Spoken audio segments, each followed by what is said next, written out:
If you are a participant, please press pound to continue.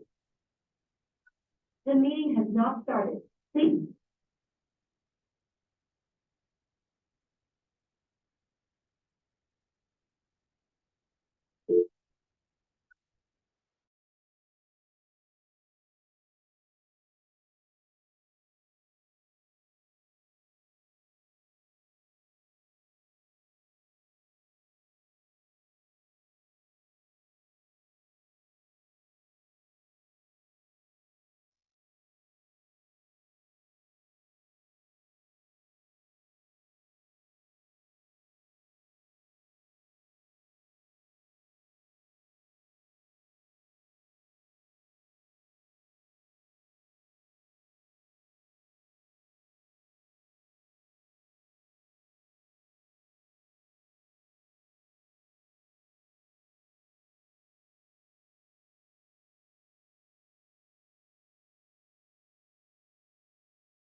Okay, let's bring this meeting to order of the Amador County Board of Supervisors.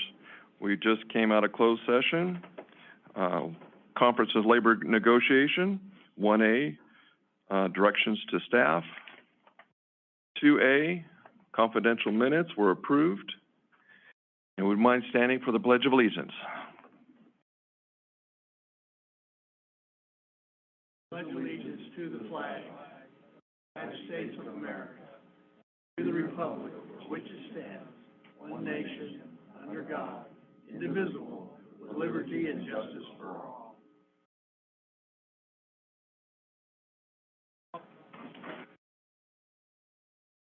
Okay, public matters not on the agenda, discussion items only. No action will be taken. Any person may address the board at this time upon any subject within the jurisdiction of Amador County Board of Supervisors. However, any matter that requires action may be referred to staff and/or committee for report and recommendation for possible action at a subsequent board meeting. Please note there is a 3-minute time limit. Yes. Good morning. Morning, Amador County Supervisors. Would you mind stating your name, please? I am Tamara Lopez, and I live in unincorporated Jackson. I am seeking to use property-assessed clean energy to upgrade my home's dated HVAC system. However, because the only PACE provider that was previously approved to operate in Amador County left the California market last year, I am currently unable to use PACE to finance this improvement.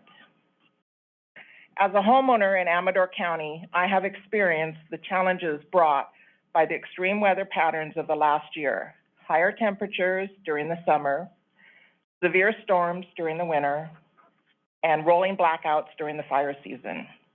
I have made some improvements to adapt to these challenges, including installing a whole house backup generator, as well as installing a retaining wall from the January 2023 storm, which caused a mudslide on my property and a sinkhole in my driveway. I am now looking to replace the outdated HVAC system to be more efficient and effective, but would like to have an option that doesn't require large sums of cash or have a high interest rate.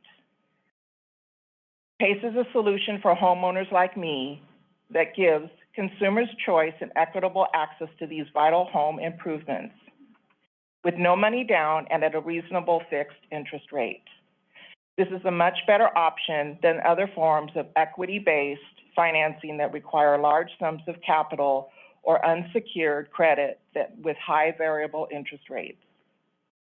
I urge the board to opt in to the California statewide Community Development Agency's Open PACE program with a vote at a future meeting.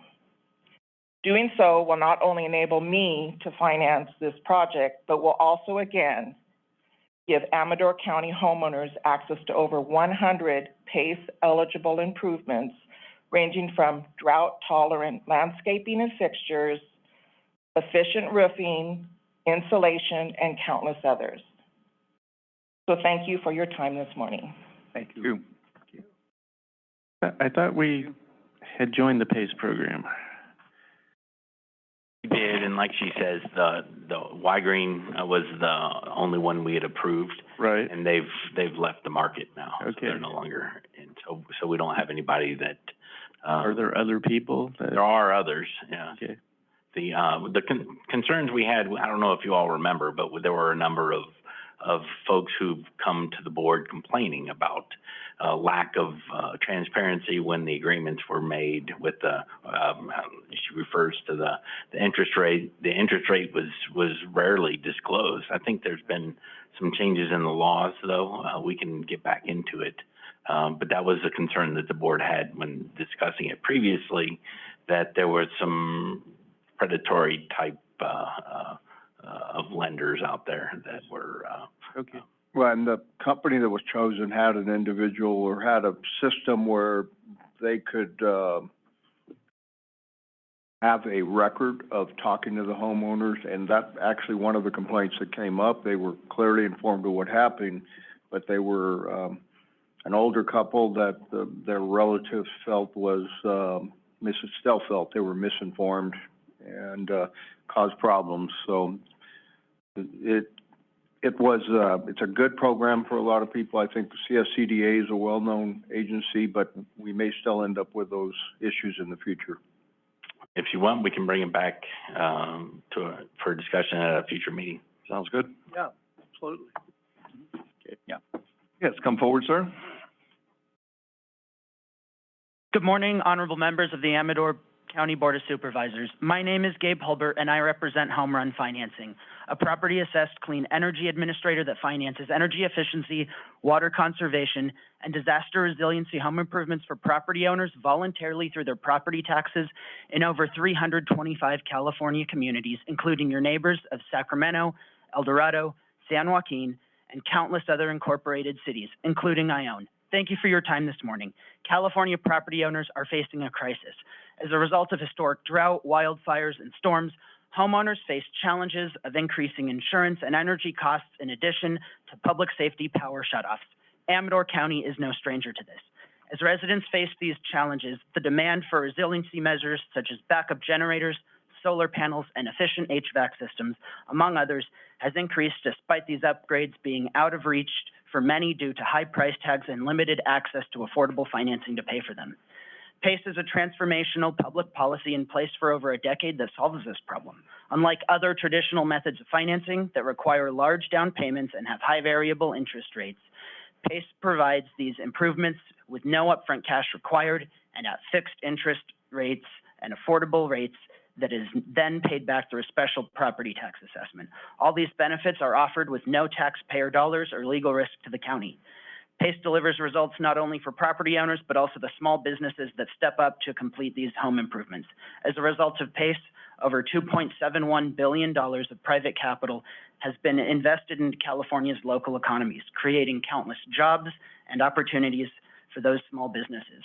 Since AB 1284 was passed in 2018, the PACE industry has delivered best-in-class consumer protections, including rigorous underwriting standards, financial disclosures, verifying the ability to pay, and a 3-day right to cancel that's extended to 5 days for homeowners over 65.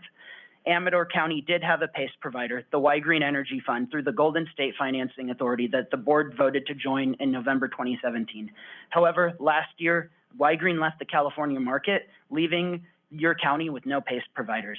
The California Statewide Community Development Authority, the CSCDA, which Amador County is already a member of, runs their open PACE program with 3 providers, including Home Run Financing, in countless California communities.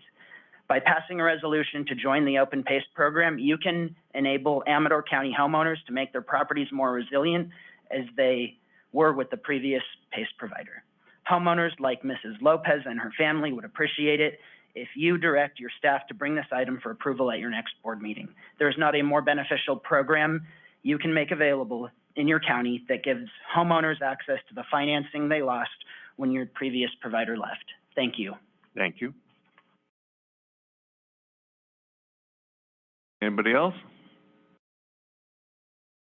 Okay, one thing I wanted to bring up was Volcano is having their cannonball run this Saturday. Anybody want to look at some nice cars and see a simple parade? Please come on down. And then after that, Kirkwood is having their annual festival from 3 to 6 up at Kirkwood, and it'll be a nice hot day, so going up to Kirkwood might cool you off a little bit. Anything from the other board members? Yeah, if you can make it through all the snow. That's it. Okay. Nothing, no. At 10:30, I will suspend the Board of Supervisors meeting and start an in-home supportive services public authority of Amador County Board of Governors meeting.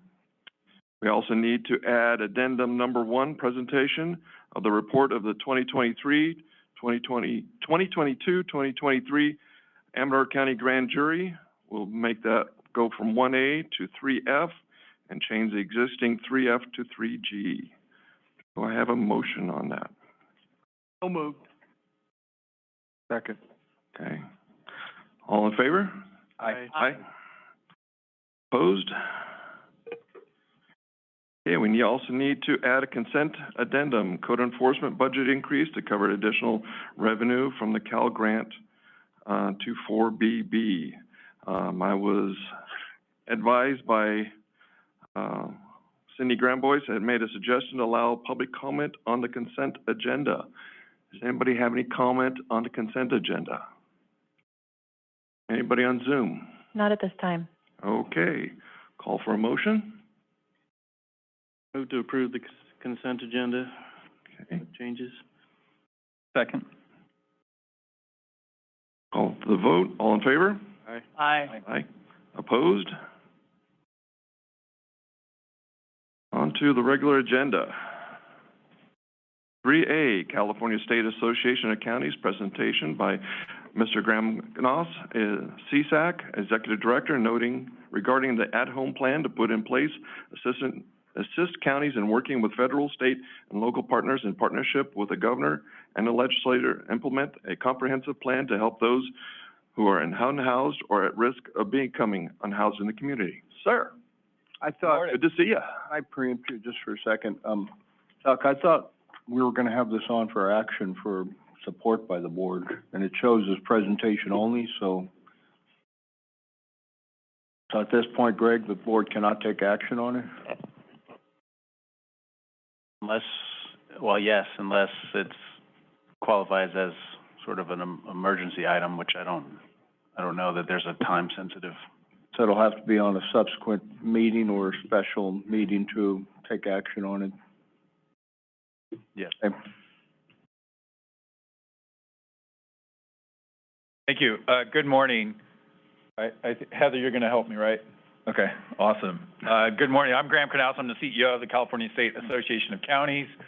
Good to be in your chambers and to see one of our past presidents and Supervisor Forster, who's been a leader with our organization for many years. I'm going to talk about at home, our homelessness-related proposal. My colleague, Mark Newberger, will also provide an SB1 update, transportation update at your board's request as well, following my presentation.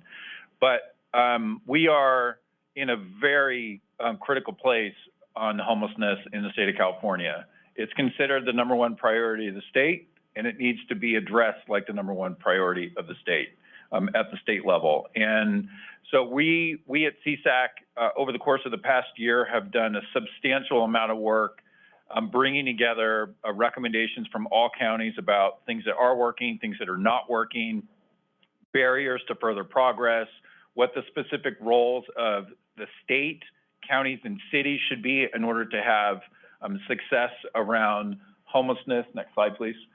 And what we learned is something incredibly basic, which is there is no system, no real system to address homelessness in the state of California. There are not clearly defined responsibilities about who's supposed to do what. There is no ongoing funding from the state in order to fund progress on homelessness. And those things must change in order for the state to be able to hold counties and cities accountable for results around homelessness. That's where our plan started from. And so there's a need for additional accountability around homelessness and clearly defined responsibilities for folks. What we have done, you can stay on, go back, please. Or I'm sorry, go ahead, right there, perfect. Okay. What we have done is to create what we believe is the first comprehensive plan to address homelessness.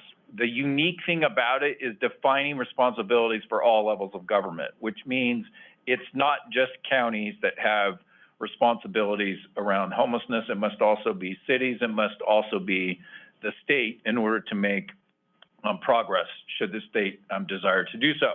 And so through working with our colleagues at the Urban Counties of California, the Rural County Representatives of California who are also here in the room, and the broad county family, half a dozen county administrators, a number of supervisors to serve as a political and policy sounding board, and rural, suburban, and urban county staff all across the state, we developed At Home, which is about accountability, transparency, housing, outreach, mitigation, and economic opportunity. And I will briefly touch on each of those and then focus more specifically on the accountability portion, because that's what we've been most heavily advocating for in the state budget.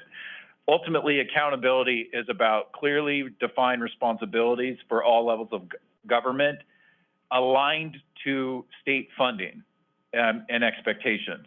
That needs to be put in place. Transparency is about data, having clarity about what works and what doesn't work so that we can make course corrections as appropriate. Housing, in this case, is about shelters, transitional housing, and permanent supportive housing.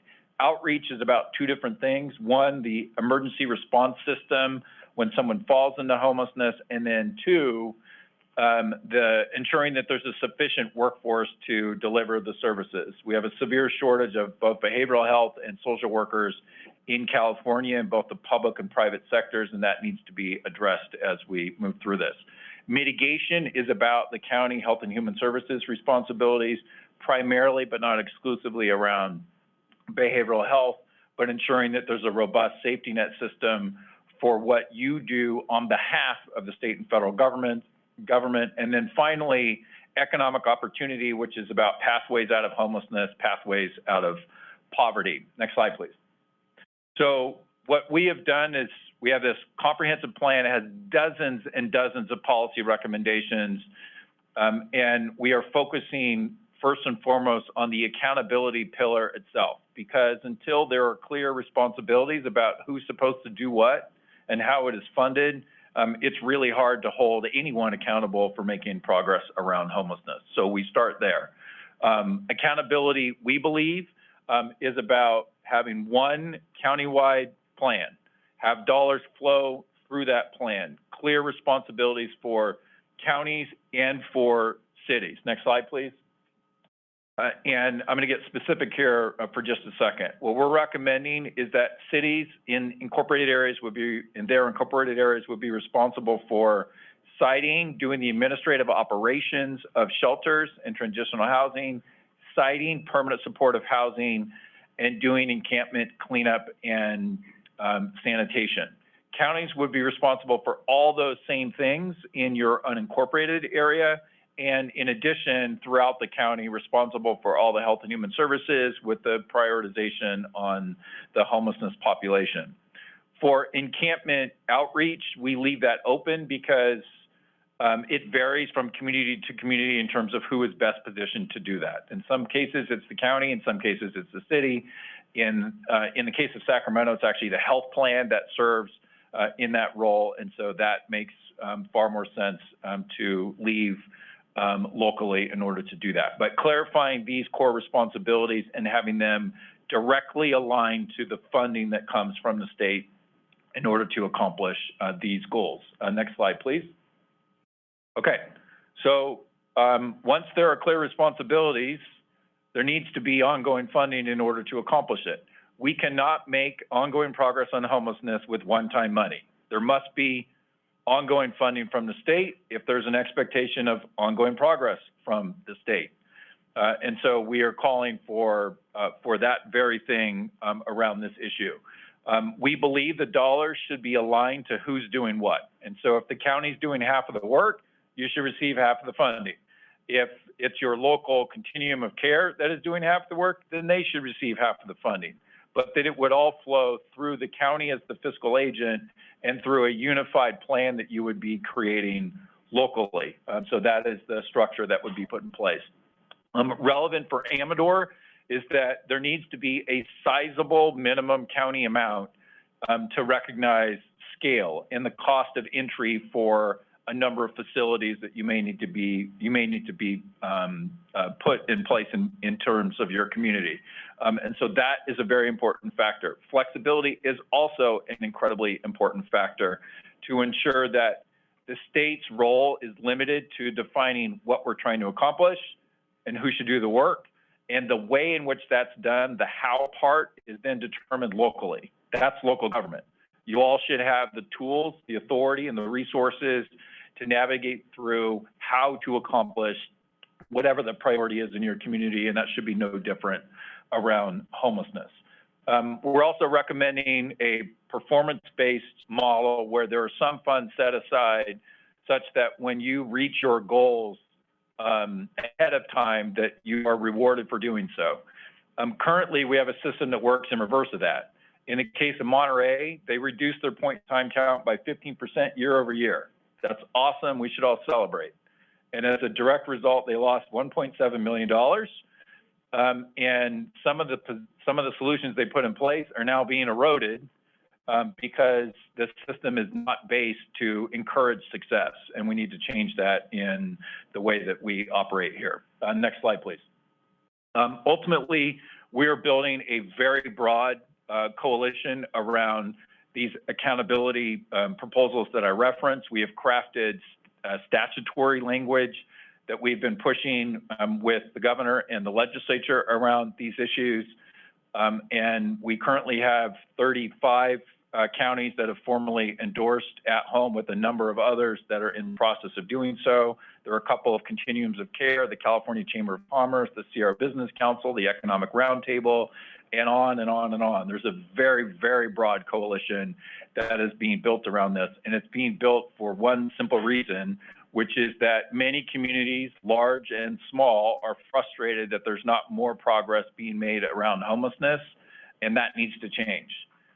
And the way to make change is to do something that is more significant, to function in a different way, to clarify who's responsible for what as we move through this. And so that's exactly what we are attempting to do as a broad county family. Next slide, please. So I want to, our ask of this board at the right moment in your schedule is to consider endorsing at home so that we can continue to grow that coalition and put pressure on the state for that clarity and for that ongoing commitment of funding from them.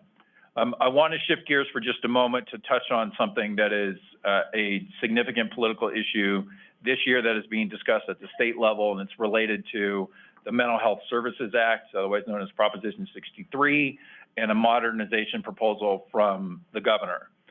Both the issue that I just addressed and also this MHSA issue are incorporated into the state budget agreement that was just arrived at late last night, about 9 o'clock last night. And so it's relevant for what may be happening this coming year. What this MHSA proposal would do is there are some positive things and some not so positive things around it. It is slated to go to the ballot in March of next year, and there are two components to it. One of them is a bond. It's a behavioral health and veterans housing related bond of about $4.7 billion. And so that would go to the voters. Linked to that would be changes to how the Mental Health Services Act operates. And those changes would include greater flexibility. So that's a positive. We support that for sure. Expanding the population to be served to those that are severely impacted by substance use. And so that is also a recommendation that we support in terms of going through this. But there's a sticker shock problem of the state also proposing to redirect $1 billion of your existing funding, take it out of the left pocket, put it back into the right pocket, call it new money. We all know it's not actually new money, but to redirect some of the existing dollars to focus on behavioral health housing on an ongoing basis. So having funding focused on behavioral health housing on an ongoing basis is a good thing, but having to unravel existing services that are keeping populations from declining in their mental illness is not the way to do it. And so we're strongly opposed to that portion of this proposal. So that is out there. Happy to address any questions about that, and certainly happy to address any questions about the at-home proposal or frankly anything else related to the state budget, since it is just on the cusp of the legislature voting on it over the next 72 hours. So, Mr. Chairman, back to you. Supervisor X? Yeah, I have a couple of questions. First, when you talk about one countywide plan, is that something we would actually put together? Is that what you're referring to, a document, or is that just you're speaking figuratively on that? So I am speaking literally on that. Currently, in order to access what are known as the HAP dollars, the state homelessness dollars, each county or region, if you are combine your efforts with some of your neighbors, each county is required to submit a plan. And so we're simply referencing continuing to do so, but instead of doing it on a 1-year basis, to do it on a 3-year basis. The amount of work between those two things is not all that different. So you should be able to do it one time for 3 years, so there's just a longer window to make investments and change linked to the funding. So, yeah, we actually put together a 10-year plan, but, and that was Even better. paid with, I believe, mental health, MHSA funding. So, and then we've had a continuum of care. We have 4 member counties, and in the past, the funding was based on point-in-time count. Several of the counties hadn't performed that, so that kind of put us at a loss. I think that's been corrected.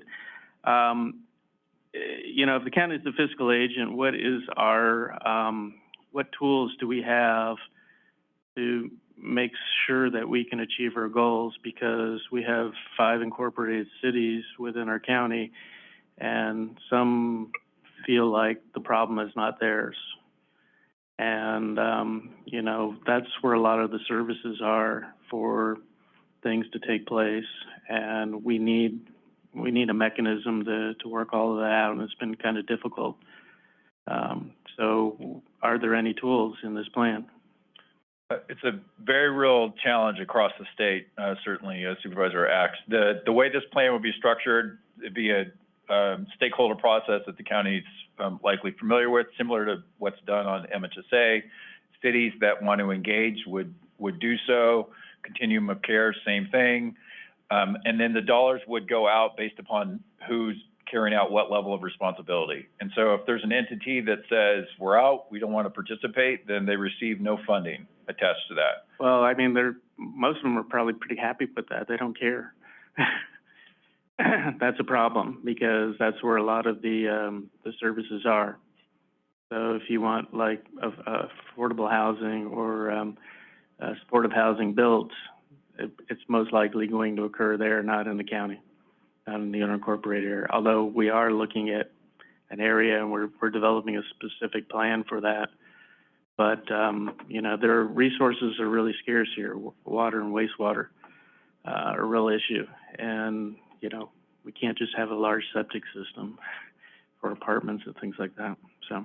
That is exactly right. And so what we're proposing is that there would be a unified plan that would be created locally, and you would scale up or down depending upon the level of state investment. And so if the state continues, currently it's about $1 billion. If the state continues funding $1 billion, then they could expect about $1 billion worth of outcomes based upon the compilation of all the plans in the state. If they invest $10 billion, then there should be dramatically more outcomes. If they invest 0, then you are responsible to do 0. And so we're trying to align the two things together. There are separate state interests relative to the cities and housing that are not part of what we are proposing, but certainly get at some of the affordable housing related issues that may exist in communities, at least from a zoning perspective and housing elements. As you're talking about this, and, you know, Supervisor Axe brought it up, you know, part of our problem for low-income housing is our infrastructure as water and wastewater. As you say, the system may be flexible. Is it going to be able to assist us in that aspect? You know, because we have a project that we're trying to get on its feet, but our infrastructure is putting it behind the power curve. And so that's one of the things that, as a county, we're kind of having problems with. Yes. So what we're proposing specific on homelessness would not directly address sewer type of infrastructure that you're referring to.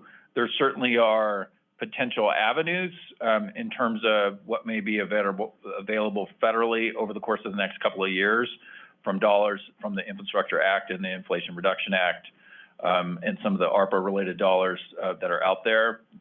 There are some avenues, but you are absolutely right that there are significant challenges, particularly in smaller communities around that infrastructure.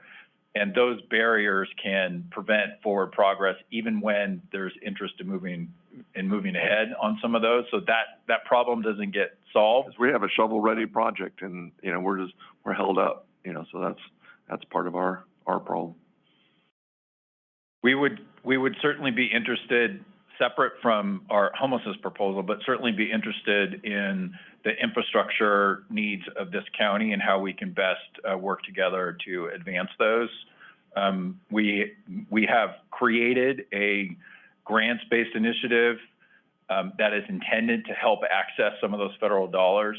And so it's run actually by my colleague, Paul Danchek, who's is a resident of your county, but runs our foundation now. And so that grants initiative is about leveraging available federal dollars for infrastructure and for other things that may be a priority, and doing some of the analysis around what the cost of admission may be in order to access some of those grant dollars. Are there mass requirements that are a barrier to overcome, or are there not? Actually, there are more grant dollars federally available today that are more flexible than perhaps at any time in the past 20 years. That's a positive for communities, but often communities don't have the internal capacity to seek them out and to put them in place. You actually may be better positioned as a county than most around that particular issue, but we're happy to engage in that conversation as well. Thank you. Supervisor Forster?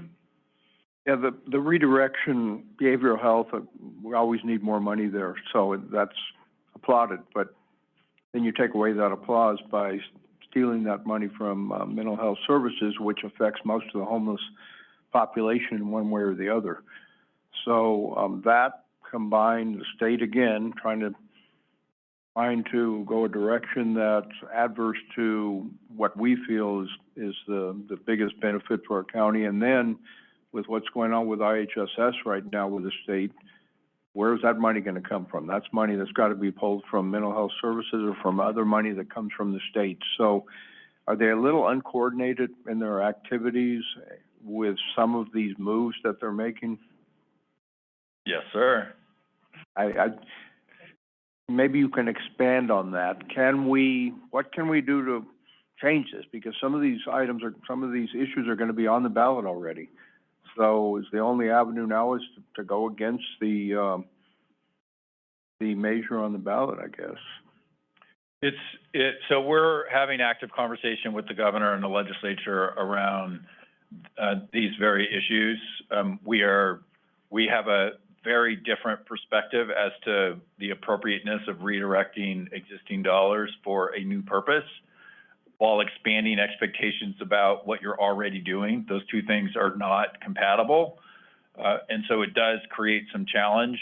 There's the intent of putting something on the March ballot of next year means that our opportunity to weigh in on this is between now and the end of the legislative session. So it's a relatively short window, and there'll be a big chunk of that folks are seeking to tackle this week as part of the overall state budget. That's challenging. There is absolutely room for a more comprehensive and thoughtful, broad approach around all the issues that touch homelessness at the state level. And the conversation is happening. There's movement. It's just slower than I think we would like it to be. And so we're continuing to push. This is where your assistance with At Home comes into play and is relevant. And hearing your voice from your county on MHSA becomes very important, so that we can leverage that together as we're lobbying in Sacramento on your behalf. Is the administration dead set on going with this measure on the ballot, though, at this point, or yes. Can they be changed? They've had this idea for quite a while now. It is incredibly likely that on the March ballot of next year, there will both be a behavioral health housing bond and there'll be a Mental Health Services Act modernization proposal. Both things are incredibly likely to be on the ballot. There's less concern and detail issue related to the behavioral health and veterans housing bond, but there's a lot related to the Mental Health Services Act, and so there will be a product. We want to impact that product so that it provides the greatest amount of flexibility for communities and does not increase expectations while redirecting your existing dollars in the process. And that is a tall mountain to climb because there is significant interest on the part of the state, or at least on the part of the governor's office, to redirect those dollars currently. Can you clarify that if there's something on the ballot on mental health services, what's the intent, to ask for more tax dollars? It's not intended, there's been no conversation or interest expressed in increasing the tax around Mental Health Services Act, but rather just reconfiguring how the dollars are utilized. And so currently it is an incredibly complicated structure that often makes it difficult to invest the dollars in communities. And so many counties and communities struggle to fully utilize the dollars that are there because the rules are very complex. Some of what's being proposed would address that by having fewer pots of dollars with incredibly specific requirements. And so your hands, you'd have a little more flexibility as a board. That's awesome. And there's no interest in increasing the tax as part of that overall measure. There is this $1 billion redirection problem, though. I'm going to withhold my last question because I'm going to let our General Services Director bring it up, since he's already sent me something on it, so. Yeah. Yeah, I would like to get a word in. One thing, too, if you're always in conversation with the state, I'd like to see you maybe bring a little bit different tack to this deal. It's obvious we have a mental health homeless problem. I mean, anybody has half a brain and our eyeball can see it. But I think you can throw money at it, say you sink the ship, it's not going to change it. We did a county cleanup a while back, homeless encampment. We offered every service available. Hey, what do you want? Except for one lady, they all said, we don't want nothing. They were happy where they were, doing what they're doing. On a personal note, I got a place over by Forest Hill. Went back to do cleanup number, I think it's number 3. Kind of, it's way out in the middle of nowhere. It's where all the people, the issues go, it seems like. And we go and clean it up, and they mess it up. It's like 2.5 hours to get there. So I went and told Camp Survivor, I said, hey, we're cleaning up our property. Anything out of this enormous pile of junk in trailer houses and garbage left here, anything you want, please come get it, unless I got to move. No, man, we don't want nothing. Okay, thank you.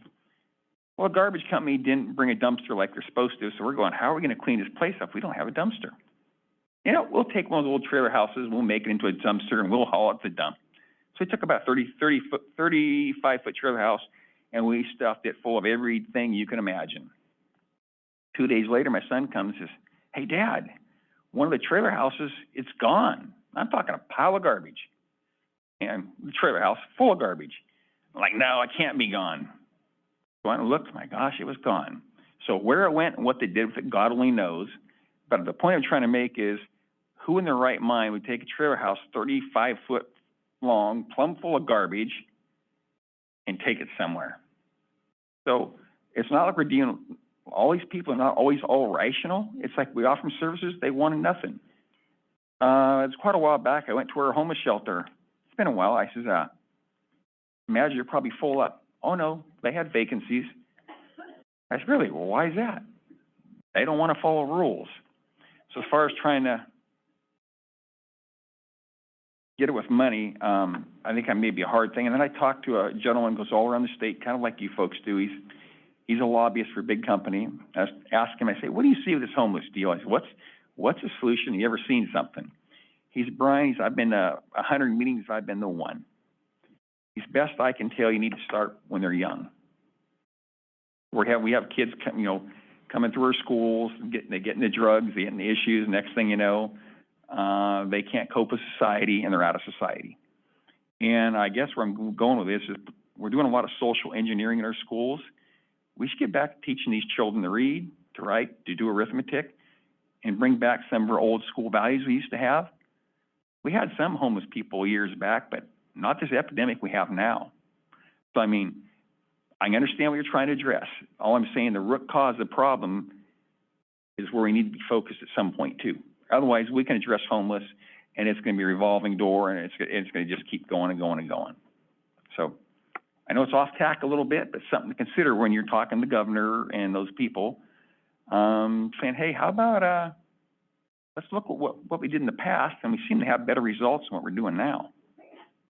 But we do have a lot better drugs. I mean, you get stuff now, some of the stuff you take a few times and you're hooked. So, I mean, it's a little bit different than, I guess, the dope they smoked back in the 60s.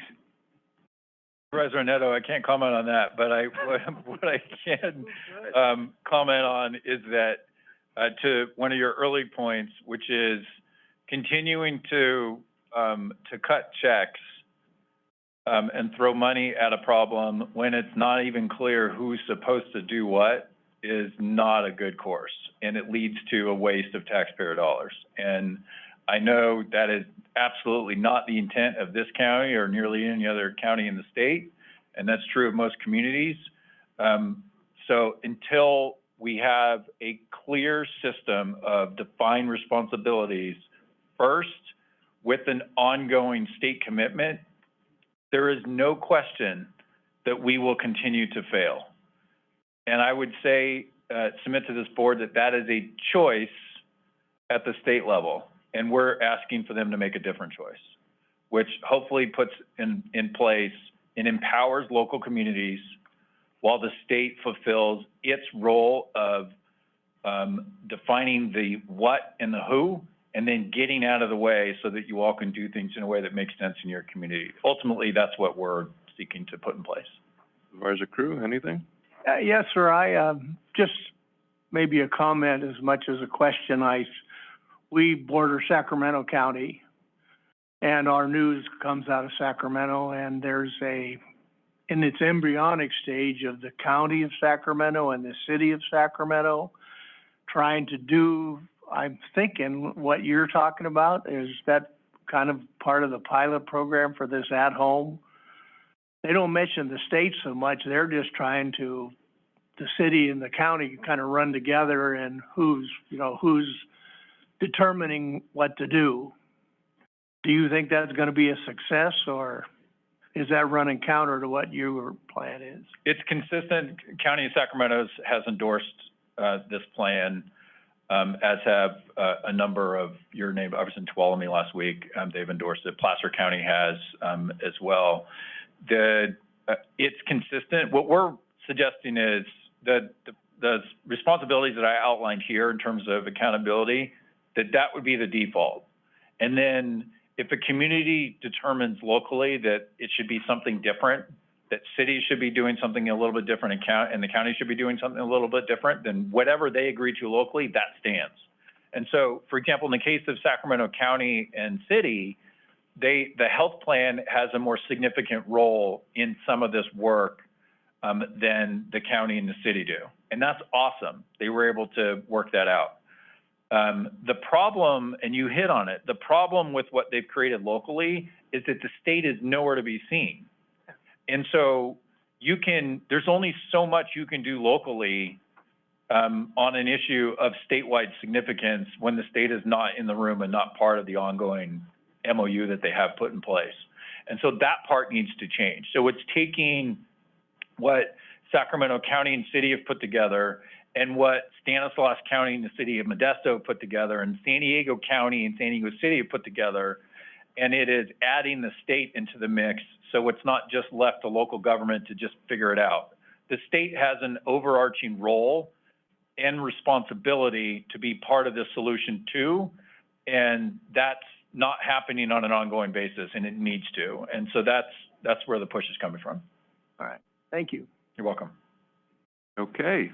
Thank you, Graham. Thank you, Mr. Chairman. I know my colleague, Mark Newberger, is going to follow me to provide an update on SB1 at the request of your board. So let me get out of your way. I hope you all have a great day. It's good to be in Amador. Thank you. Take some public comment on this, because I think Mr. Hopkins would like to say something. Come on up, John. Well, you were out with your department was, involved with the unhoused. Well, not just that one endeavor. We've been doing it for years. But as you guys all have said, and Graham alluded to, the state's throwing money at housing, and there's problems with that because they're not dealing with the fact that, I mean, I don't know if you've been to a housing encampment and actually ever talked to any of these folks or had the duty to remove them. But they don't want the services, primarily. I interviewed a total of probably 30 people over the last probably 5 years, and whether it was reunification services or sheltering services, mental health services, or drug and alcohol services, they all decline those services. The other problem that I think the state has is that they're throwing money at housing, and I don't think the cost of that housing is significant to where low income or moderate income people are taking a look at that and saying, how come you're not building that for me, right? So they have that problem as well. But until you deal with, and it's always been a bad idea, any time you're going to collect people and force them into an area, that's a problem all by itself, right? That doesn't work out well. So these experiences that I've had here at our local level, throwing money at housing, I think you got some other hurdles that need to be overcome first before you do that. But that's just my experience. Everything else, I mean, we all know where we stand, and Graham does too. So I think they're trying to make an effort, at least with the state, not to do this, right? And play that shell game. That hurts us as well. So. Well, there was a recent study that was just published by UCSF. They did work, and housing is definitely at the top of the list. I mean, it's crushing people. I just had a conversation with my niece 2 weekends ago, and her and her husband, they have good jobs and everything. They live in the Bay Area. They can't afford a house. I mean, it's, you know, where they live, it's, you know, over $1 million for housing. You know, a lot of this is due to the tech industry. They've brought in a lot of people, big salaries. It's a boon for the state, but it's also there's a downside to that as well. And when you have these bigger a lot issues, of the people are getting displaced, you know, because of that. They just can't afford housing. The average median age is in the 40s and 50s. Right. These are people that used to be able to get by on a minimum wage job or a lower income job. And that's why people are also leaving the state. They just simply can't afford to live here on the lower end. I think it was probably 7 years ago, I met with GoBiz, Derek, and I mentioned to him, and the state has finally realized this, CEQA is a challenge with this, and CEQA is a challenge with the infrastructure. There's a whole host of problems with developing housing that you guys have talked about here today that I just think they got the cart before the horse. And to move money around like they're talking about, I think is a bad idea. I would agree with Graham on that. So however you want to proceed, but it's a big fish to try to tackle, as you guys know. Well, being you brought up housing, it's interesting too, because not against immigration, but if you bring in millions of people, they got to live somewhere. And if you're not building millions of houses, you've got a shortage just on that alone. And you look at the building code, it keeps getting more complex. I think now they're requiring solar in houses, not a bad thing, but the price of the house just went up. And you look how what people used to live in years ago. Some were tar paper shacks, but they had a house. And now you can't build a tar paper shack. Go build a house anymore. You're talking big money. I'm hearing $300 a square foot, just average house around here, down Bay Area. You're probably talking up $600 a square foot, maybe sometimes more. Yeah, those numbers up. You got to have people manage these properties as well. You got the NIMBY issues. I mean, there's all these issues that go along with homelessness that I just throwing money at building housing. I think some of these other problems need to be addressed first. Mental health is a big deal. Anyway. But I don't think it's the mental health. I think it's they don't have a house because they can't afford it. You know, you look at the house in Palo Alto, when I lived there, it was $750,000. That was a lot of money back then. That was late 80s, early 90s. You can't touch anything for less than $5 million. Wow. Okay, that's... Cost is there, but the mental health issue is there as well. No, well, you know, when you can't afford housing and you can't keep a job, that's what happens. And most of these people, they're not coming here from other states. That's what they're saying in the study. They grew up here. They lived here. So, Graham, what do you do? I mean, John's brought it up, Supervisor Nettles brought it up, that when they go out to do pit counts or when they go out to remove people, most of them, a lot of them, not gonna say most, but a lot of them do not want stable housing. They're comfortable or they like their lifestyles and don't want that change. You can't force them. If they don't show signs of mental illness where the county needs to take them under conservatorship, what do we do then to make this plan work? So some of that is evolving in law with the Care Court pilot that your neighbor Tuolumne is one of the pilot counties in. That is, it's not forced. It is, perhaps it's leveraged. You mean the plan where the county could face criminal penalties? No, it's not criminal-related penalties. What it is about leveraging the court system to encourage treatment effectively. Like Care Court could fine the county and put penalties on the county if we don't come into compliance. Isn't that the way it's set up? There are, I'm not sure that is the case, but there are, currently it's not sufficiently funded, which is a different issue, but a real one nonetheless. There's no question homelessness is an incredibly complex issue. It's the last thing I worked on when I was in Placer County before I came to CSAC, and it is, and did experience some of the challenges of those who did not want treatment, did not want housing, and that's real. That's real in probably every community in the state. And at the same time that most individuals, often in the 85 to 95% range, who are homeless in the community actually grew up in that very community as well. And so there's, which is helpful to understand from a policy perspective and a service perspective how best to navigate forward. It's incredibly complex. There are, we do have some recommendations that are around CEQA as well, to lower the barrier there for a number of critical facilities, because it is overused and often abused for a purpose that has no connection to what the original intent was of the act. And so we are seeking that as well. That's part of this overall at-home plan, at least in terms of the housing pillar that's attached to that. So there are many, many dozens of policy recommendations that we believe are needed, and we're proposing a whole host of them. And I have no doubt that there are a number of others beyond that folks with good intent are proposing as well. It takes all of that. And see, CEQA is a huge issue. Mm-hmm. I mean, it's. I remember years ago I thought they'd address it because I think somebody wanted to build some big stadium. I thought, they're going to have to address CEQA. It was killing them. And I remember they went ahead, the legislature passed an exemption to CEQA for that project. I thought, we're done because they can exempt themselves, then they don't have to worry about us.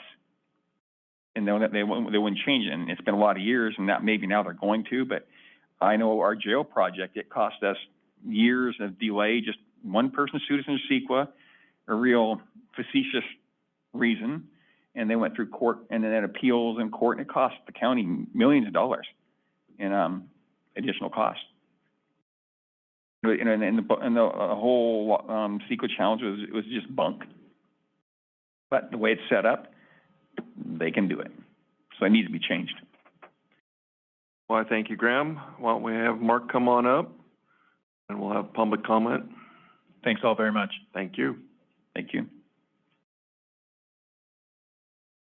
Thank you and good morning. Mark Neuberger, legislative advocate with the State Association of Counties on housing, land use, and transportation issues. Thank you very much for the invitation to present to the board on SB1, in particular the portions of the act that provide additional funding to counties that dedicate resources to transportation. So for just a quick overview, I'll be covering some background on SB1 and basic information on it. Then I'll focus on the local partnership program in particular, which provides additional resources to counties that meet certain criteria. Finally, I'll touch on a few items to consider when pursuing any efforts to meet the local partnership program's criteria for eligibility. So SB1 is actually officially known as the Road Repair and Accountability Act.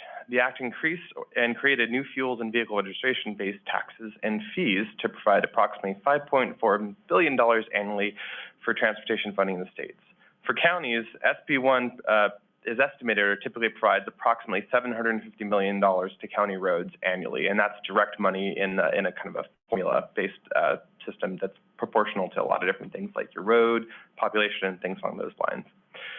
For counties that meet specific eligibility criteria, the local partnership program provides approximately $100 million annually. And then finally, SB1 created a variety of reporting and data submission requirements for state and local governments that receive funding from the Act to provide an amount of transparency and accountability. So timing-wise,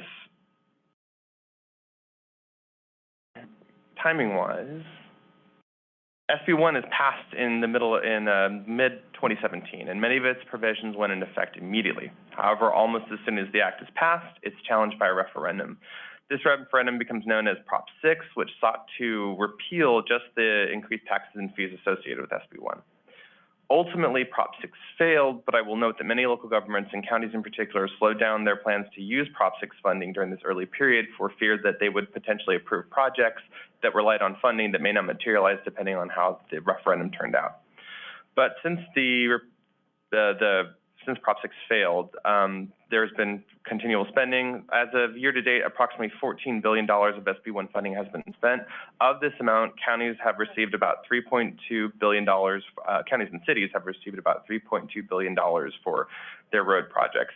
And Amador County has received approximately $9.4 million directly from SB1 funds in the form of the Local Streets and Roads program.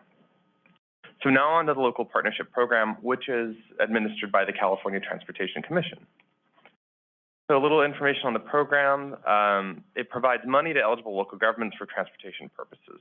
To qualify, the local government must have a voter-approved tax measure with proceeds that are dedicated solely to transportation purposes. This program allocates approximately $100 million annually over a 2-year project cycle. 60% by revenue and population formula, 40% by a competitive grant formula, whereby you advance a project and then compete with other jurisdictions that are eligible to see who's going to win. The CTC ultimately approves the projects, and they approve both the formula projects and the competitive grant projects. And of course, if your project is selected, then it comes with reporting requirements. So there's some high-level fine print that comes with something like the local partnership program. To qualify, the local government must have a tax measure in place that is a minimum of 1/4 cent, dedicates all of its revenues to transportation purposes, and lasts at least 10 years. I do want to focus on the transportation purposes piece because there have been jurisdictions with advanced tax increment financing that had roads, schools, stormwater, and they were found to later be not eligible because it had to be solely dedicated to transportation purposes. The formula amounts are based on kind of 2 factors, primarily population and then also tax revenues on a dollar-for-dollar basis. But the minimum guarantee amount is $200. When you say tax revenues, you're talking about sales tax revenues? Whatever tax revenues we're talking about. Typically, sales tax revenues are the most popular. Jurisdictions sometimes choose parcel. There's a different variety, but whatever the revenue total is, it is a dollar-for-dollar match requirement, or not match, but requirement. So who chooses that? Who chooses the sales tax revenues to look at for the formula? With this, if, for example, in a hypothetical that it's a 1/4 cent sales tax dedicated solely to transportation, the amount that raises. So it's based on that revenue that you're bringing in. Okay. Correct. Right. So it's not, has nothing to do with property tax or anything like that. Okay, good. No, not unless the measure dedicates property, whatever it's raising. If it's property tax, then it looks at property tax, but it looks solely at the revenues generated by whatever measure it is voter approved and dedicated to transportation. A typical part that is also in the fine print is that it requires a local match, that the local partnership program requires a match dependent on how much revenues are raised. So if your local, whatever the tax revenue is over $1 million, it's 100% But if it's under $2 million, it's 25%. This, of course, becomes kind of an issue on local match pieces, so it's kind of a thing to consider. Because if they're going to give you $1, they want to see you matching $1. And this is very consistent from federal to state projects and even regional kind of local government projects, that there's always a local match considered or required. Well, even if we did a half-cent sales tax, you know, we're looking at under $2 million for the unincorporated section of this county because we are so small. Precisely, and then the match would be dropped down to 25%. So in a hypothetical, if it's a $200,000 project that you're relying on local partnership program dollars, if it's a $250,000 project, you get $200,000 from the local partnership program, it would be expecting a $50,000 local match from whatever funds you're going to allocate. SB1 formula funds, the local streets and roads program would be an eligible source as well. So many do exactly that. They are able to draw from the local partnership program, and they dedicate their SB1 local streets and roads formula funding that received from the controllers to make the match. A few items to weigh based on, these are just kind of the 5-year averages for any local government considering the local partnership programs that are relevant to Amador County. The first data, this is just your 5-year average of sales tax distribution, compares the county and then your 5 cities, and this is just the average. So, I mean, that's pretty straightforward. 3.4 million is about what your county draws in. 350,000, a little bit over, is what your 5 cities have been averaging the past 5 years. Population's pretty straightforward. Over half your population's in unincorporated counties. And then the road miles, and this is just road miles, not lane miles. This is just center line, doesn't include multi-lane. 410 in the county, 61 in the city. And that is it for my presentation. Are there any particular questions? Yeah, I think the reason why I've contacted you in the past and why I wanted you to speak before this body and be on the record with other jurisdictions, we have 5 cities and then the county, and the question was, could the individual cities, which are their own jurisdiction, run their own sales tax and apply for this funding and come out ahead and do better than if we collectively went together as one entity? Because we either need to go as the county and the 5 cities together, or we all have to go individually. And the feeling was they could each get $100,000, which for some of these smaller cities, that would be a lot more than they could ever raise from a half-cent sales tax within their jurisdiction. So can we dispel this notion here that this is a good idea? I would put it like this. Of course, you know, everybody likes, you know, a lot of their control locally. I will say, as far as transportation projects go, your average transportation, just a resurfacing of street for a mile, is about, your public works director can correct me, but about $300,000 to $500,000 depending. So a $200,000 program is notable. However, there's a resource piece of that too, and that it would first require the city to approve that, and then it's kind of back to the kind of slide on the tax base, what it can raise.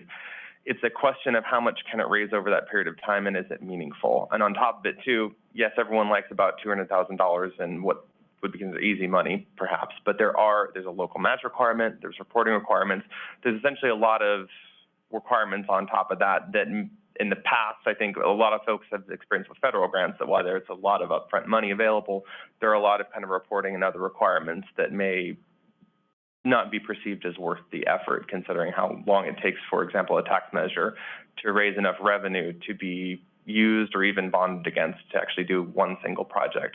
And that's especially relevant the smaller the tax base you go.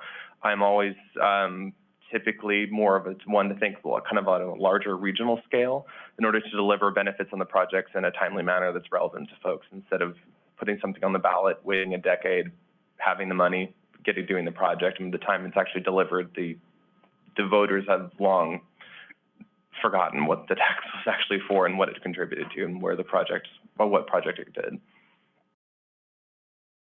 I brought up with our Caltrans District 10 director in a meeting. I said this during a meeting, and I guess he got very excited and wanted a meeting with me and our ACTC transportation director. That Caltrans We need to relook at SB 1, at the distribution of dollars. So he got real excited. So I asked him in our meeting, how many dollars short are you? And he felt, well, we get about 80 million a year. He said, Caltrans, we're getting about 50% of what we need. So then I told him, previous studies we've done show we're getting about a third of what we need to prove the point. That being said, I don't think SB 1's ever going to be looked at again, because now we're looking at pay per mile. So, and talk about running a measure, is it still relevant? Because they're talking about converting our tax system to pay per mile, drive per mile within the next 10 years. So can you address some of those points? Is it the relevancy of running a measure? Would it still be worth it, knowing that this system will probably be converted? Because what was said at a CSAC meeting was that once the state adopts the pay per mile, the tax at the pump would go away, this tax. So the bottom line is any sort of local measure that raises local funding and dedicated specifically to transportation is called self-help. Any self-help measure providing more resources to transportation is, as long as it meets your criteria, a good idea, because that provides more resources dedicated solely to transportation and viewed from a statewide or even a regional level. That's viewed as a positive. It's considered to match. That's based on the SB 1 formula, though, and the self-help measure that's built into SB 1. So what happens if SB 1, would it go away if a pay per mile tax was implemented? As far as the SB 1 is thought about kind of as the revenues dedicated. And I think what you're touching on is a kind of a more global problem. Most of the state's transportation funding is based on a fuels based, how much fuel, diesel, gas that we consume. There's a small part of it that's just a transportation improvement fee that's a vehicle registration based. The likely long-term is that fuel-based taxes are going to continue to decline for a variety of reasons. Primarily, a lot of folks switching from gasoline-powered vehicles to electric would be the prime one. The elements of SB 1, as far as the programs that the money flows to, have been around for a while and continue to be around. I think the likely outcome is that the actual revenue space that we're talking about, the fuels-based revenues, will decline or at least be swapped out generally. That's the idea behind the pay per mile, is that, and this is coming from Caltrans themselves with all the research they're doing, especially in rural areas, that would be adjusted to be net zero, that if the pay per mile and other means of raising revenues for transportation, as those revenues goes up, gas is adjusted down. And of course, there's that kind of difficult spot too, that as consumption goes down, you have issues where what is the actual rate, what does it produce in the revenue? But I think the elements to your specific point of a self-help tax measure based on local partnership program is a good idea, and that the elements of the local partnership program will continue because of its success and because of the state level and kind of the regional level desire to show, hey, here's a local match, we're dedicated, we're committed to providing specific resources for transportation. That will stay. So basing a local measure on that is a solid bet. Hope so. Supervisor Crew? And for me. President Edo? Yeah, I know it come up once, and I think Frank, Supervisor, actually got possibly an answer to it. It talks about $200,000 going to any city that passed a sales tax measure. Could you have like multiple cities in one county pass a measure, and all be able to access that $200,000 pot of money? You could have that many cities. You could have, in theory, 5 cities, all the 5 cities in Amador County, pass a sales tax measure. That is a qualifying sales tax measure. That's kind of the difficulty that's come up in the past, is what I alluded to, that there are cities who kind of run forward, and there's a county measure and a city measure, and they, of course, the formula kind of separates out when they're looking at revenue for the county award, how much of your population is, already has a sales tax measure, so that nobody's getting double counted. It's possible. I would say that as far as examining the tax bases involved in the 5 cities in Amador County, that's going to be likely not to generate as much sales tax as needed to make even one particular road program go forward. But if you get the minimum funding, the $200,000 for passing one, a self-help measure, True, but it comes with a local match requirement for that jurisdiction. So they've got to come up with in the minimum $200,000 to do one project, they've got to come up with $50,000 of local money. And based on those populations of those cities, and we're talking the combined sales tax of all 5, that might be some time before they're able to And your numbers were wrong there too, I think. Because, the county has about 63% of the sales tax. The cities have about 37 combined. They were 5-year averages based on CDTFA data. So you're doing well, then times that number you had by 5 then? No, that was all 5 of the. You had $351,000, I think, for the 5 cities. That's not correct. Oh. It's a lot higher than that. You might want to look at our last newspaper. We only have one newspaper, Ledger Dispatch. There was an article in the city of Ione and expenditures of their SB1 dollars. It was a good analysis to show just how many dollars that city gets. Yeah, because I asked those numbers from the auditor a while back, and in fiscal year 2021, 2022, Amador City had 18,000. City of Jackson had $1.25 million. City of Plymouth had $237,000. Cedar Creek $540,000. City of Ione was $283,000, and County of Amador was $3.9 million. Now, that was a 1%. So we have half those numbers. So it's substantially more. We may be looking at completely different data because that was from the California Department of Tax and Fee Administration. So this was California Department of Tax and Fee payments to cities and counties for the 1% Bradley Burns local sales and use tax. I'll get back to you on what specific. I can send it to you. Okay, thank you, Mark. Any questions from the public on either one of these topics? Okay, anybody on Zoom? Not at this time. Well, again, I thank you. I appreciate both you and Graham being here. Thank you for your time. Very informative. Thank you. So we will bring this item back, the resolution for approval, just put it on consent. Is that? Okay. Sounds good. Was there a time frame on that needed approval? No, I talked to Graham. He said there's no time frame, no time urgency right now. Okay, because there was a time 2 or 3 weeks ago you wanted it passed or supported, but if we can wait 2 weeks to approve it. Yes, that's correct. I'm just a guy delivering a message. Those that wanted it were your fellow supervisors who are officers of CSAC.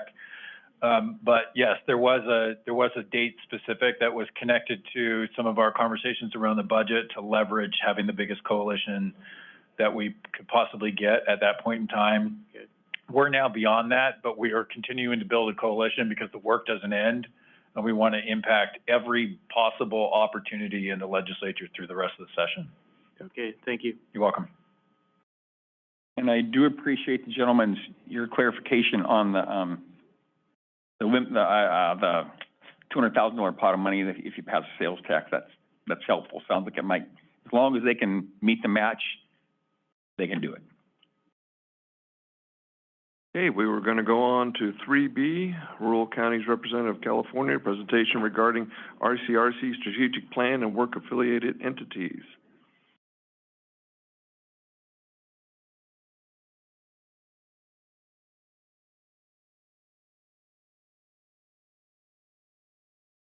Hi, good morning. Good morning. Still morning. Still. Yeah, that took a while. Good to see you, Supervisor Forster, Supervisor Nato, as always. Right, to make your last meeting, but they had a special meeting and they needed a third vote, so I didn't make the annual meeting. I know. It's all good. Now, this is high level, no ask. This is just something we do for member counties. We go around, just give them high level presentation of what RCRC is up to, including its affiliate entities. And Supervisor Forster used to be on the board. In fact, used to chair two of our affiliates. And Supervisor Neto's been on the board for quite a while now. And I'm thinking most of you have been to the annual conference. You on the board? Yes, sir. So just high level, thank you.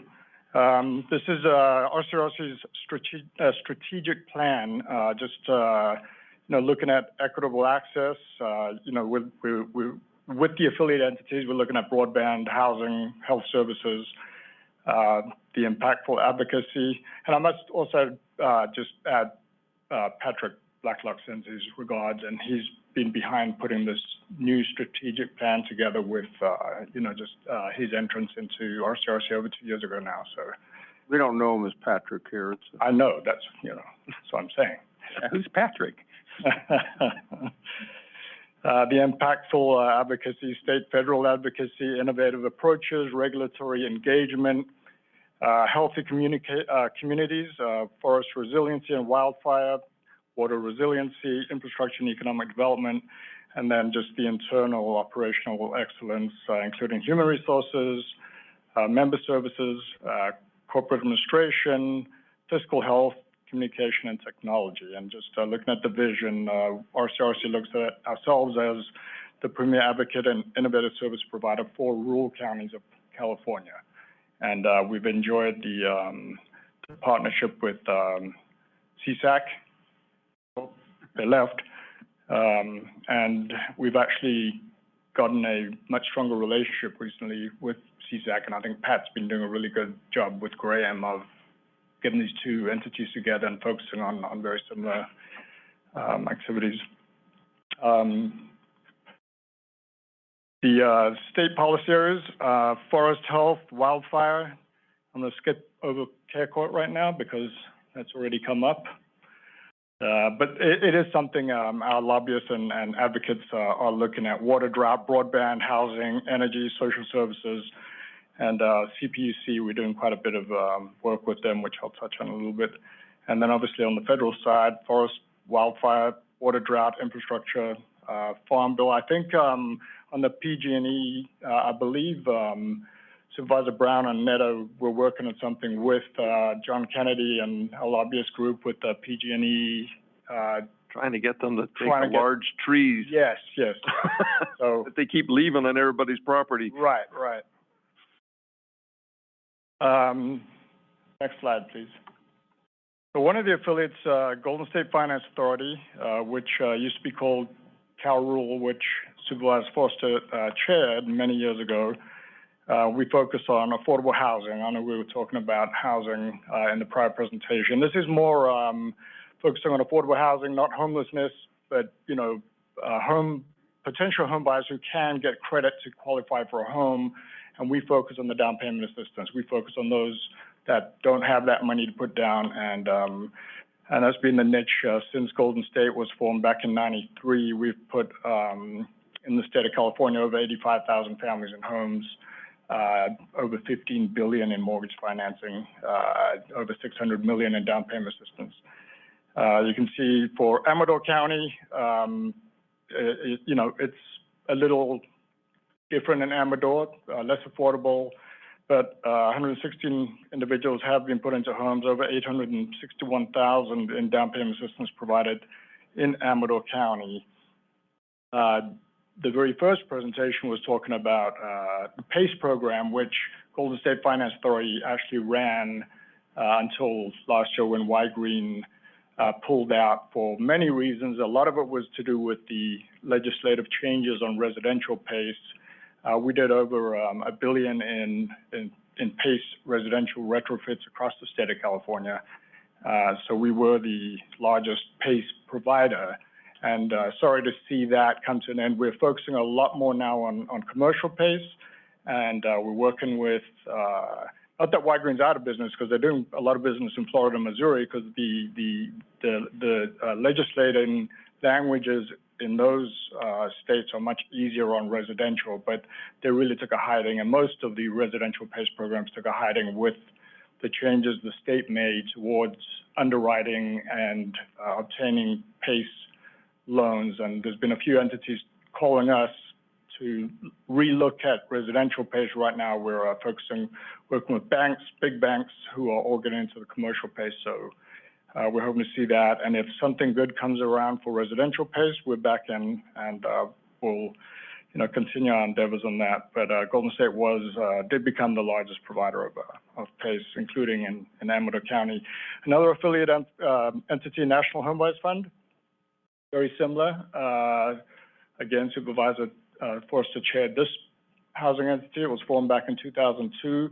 This was to go national to do down payment assistance, and has put over 44,000 people in homes and over $450 million in down payment assistance. If you take Golden State and National Home Buyers Fund, put it together, they've financed over $22 billion in mortgage financing, and over 130,000 families, low to moderate income families, have been put into homes with down payment assistance. And a relatively new endeavor is to work with counties and county employees, and to provide more of a specified down payment assistance program for county employees. Not to keep calling on you, Supervisor Forster, but I don't know if you remember several years ago that you actually brought this to us saying we need something for county employees.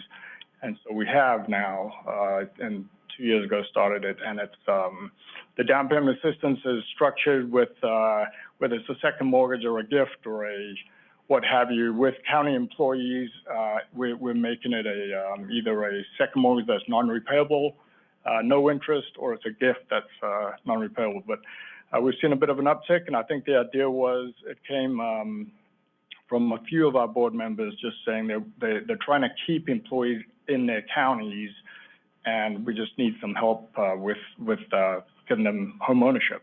That goes right back to the affordable housing issue, and, right. And we had a lot of employees who, even making a decent wage, having a living wage with inflation the way it is difficult for homeownership. Yep. And then a relatively new entity, Golden State Connect Authority. So we're focusing on putting broadband into rural California, and it's gigabyte speed fiber, which is the fastest form of internet. We saw, as you all saw, the big issue during COVID where the kids in rural counties just didn't have any access to internet and didn't have access to schools. And even before that, we started working with an investment banking firm, as well as who introduced us to this entity out of Utah called Utopia Fiber, which is a government entity and is the largest open access municipality-owned internet provider in the country. And they've issued about $600 million in private debt to fund building, operating, owning fiber, and providing an open access to the internet providers. It can be AT&T, it can be Verizon, it could be Monkey Brains, it could be whoever, but as a consumer of the internet, you get to choose. And you get to cancel subscriptions and re-sign up right away if you're not happy with your subscriber. Utah Fiber has over 55,000 subscribers now, and we are not internet savvy, so we're using them. They're going to come in and build for us. We're going to own and operate it. We're working with the CPUC. As you know, there's been several billion that's been federally funded to the state, and the governor's allocated a lot of it to broadband. And we've been working with the CPUC to put a side of money into what we're calling a loan loss reserve, and we're going to use that as an insurance fund and then go hit the private capital markets to fund the building and operating, the actually putting in the ground. And if for some reason revenues aren't picked up, and the way these bonds work, you build in 2 years of capitalized interest, another year of debt service. Within 3 years, you want to see the project revenues working. If it doesn't, that reserve that's put aside by the states or by the federal to the states money would be used to cover the private investment. Utah has, as I said, issued over $600 million, and they have never had a shortfall. They have a slightly different aspect where you guys were talking about taxes earlier, where their cities and counties use franchise taxes as a backstop for their private selling of debt. Obviously, our counties are not, most of them are not capable of that, so we've gone to the state and we want to use that as leverage to the private people out there to invest in this debt. So that's pretty exciting, and we've made a lot of headway, and we're hoping, by early 2024 to be digging in the ground and, county by county to go at it.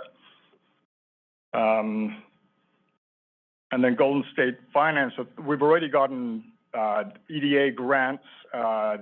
Golden State Finance Authority is funding it up front for Golden State Connect Authority, and then the reimbursements coming from the counties are coming back to Golden State Finance Authority. I'll jump to the next slide unless there's any questions. One back, sorry. So Rural Alliance, Inc. has been around since '93 too, but has been dormant, and we're revitalizing this. It's a nonprofit, just yet another affiliate of RCRC, and this is going to focus on more of the academic research, educational aspects of rural California.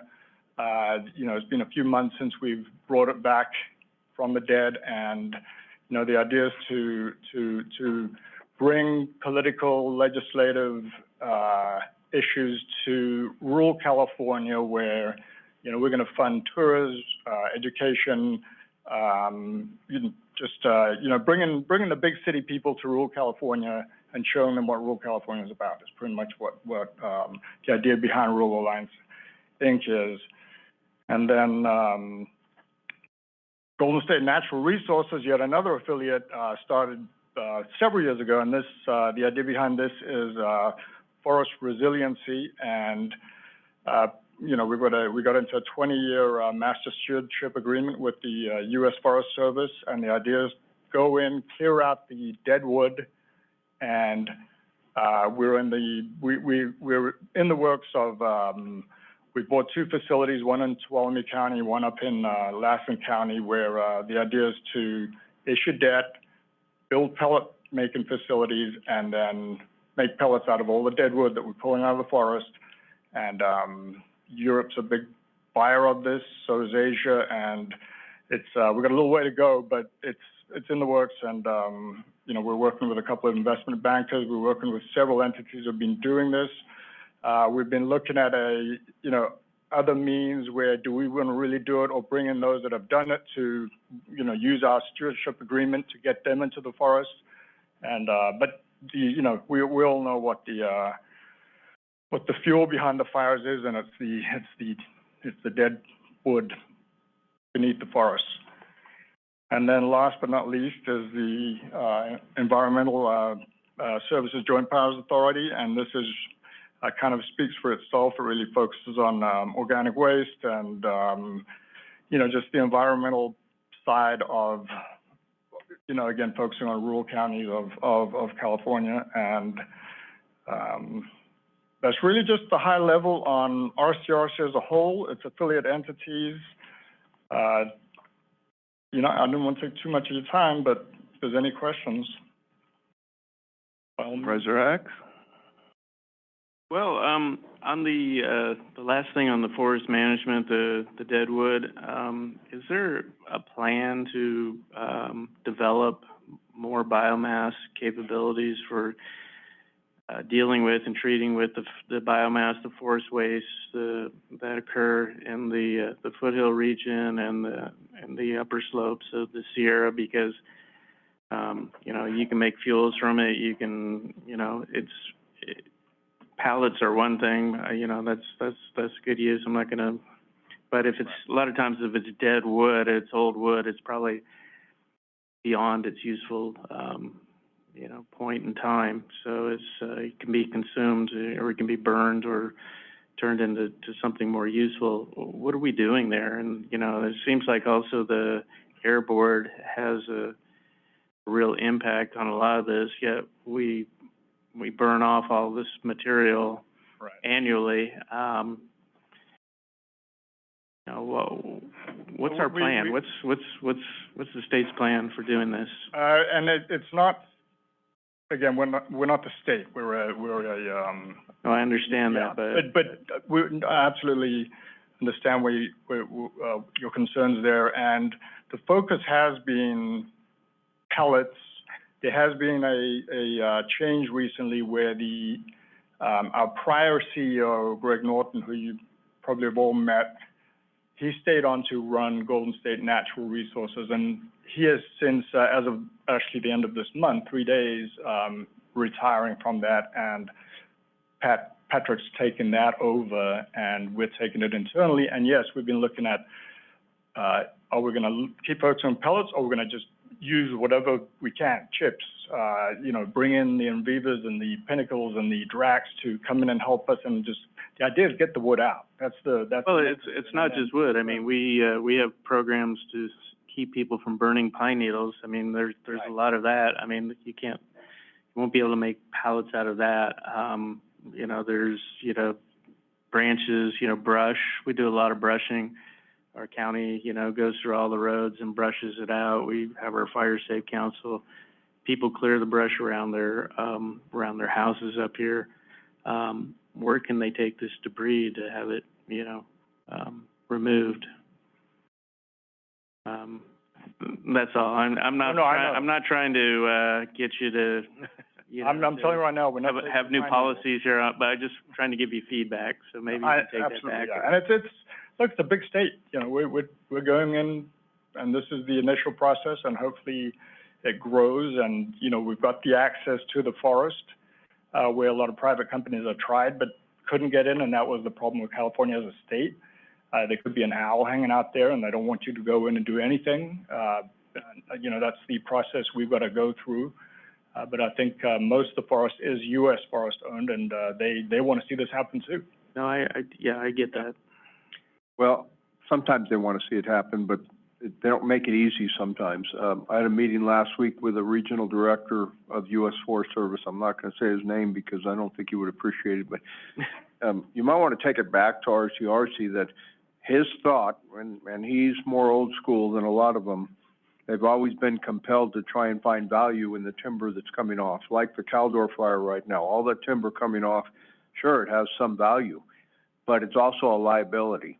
And it's a liability if it stays there, but it makes it somewhat unaffordable for some of the entities that would take that product if they didn't have to pay so much for it.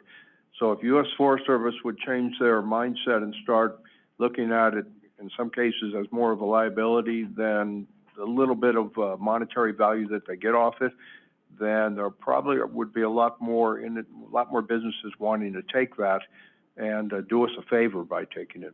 Right. Well, forest management needs to be subsidized, not pay its own way. I think that's right. The take. Well, because you either subsidize it in one way or you pay for it with these catastrophic fires, and U.S. Forest Service spending millions of dollars pay on the front end or pay on the back end. Yeah.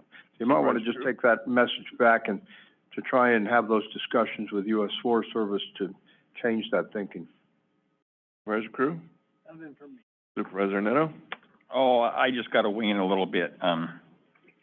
Sometimes going in the past doesn't change what's present, but I watched the whole debacle. We used to have a lot of mills around this state that would pay the Forest Service a hell of a lot of money for the privilege of going in and taking out the wood and cleaning up the forest. We had the spotted owl debacle, and a lot of those mills went away. And now we've got timber you would not believe the quality of it rotting up in those forests. And then we're just talking about the homeless here, not too long ago, on the price to build a house. Yeah, it's water under the bridge, but it's pretty sad. Well, I thank you, sir, for the presentation. I truly appreciate it. All right, thank you. Oh, wait a second. Any public comment? Okay, anybody on Zoom? Not at this time. One thing I would like to say, though, I would like to thank RCRC for what they've done, small counties over the years. RCRC has been a real powerhouse down at the state capitol, and you folks done a lot of good work, exceptional work. And it's kind of gave small counties a pretty good little voice, so I appreciate it. Thank you for that. And I also agree to that. In fact, I just got an email from John Costa from PG&E. If it wasn't for you gentlemen, I would not have that point of contact to deal with a problem of dealing with logs. So we're still working on that, and I truly appreciate everything RCRC has done for Amador. I appreciate the comments. And, you know, we've gone from, I don't know how many counties when you two were board members, but probably 15. We're now at 40, and we now have to stop counties trying to become members of RCRC.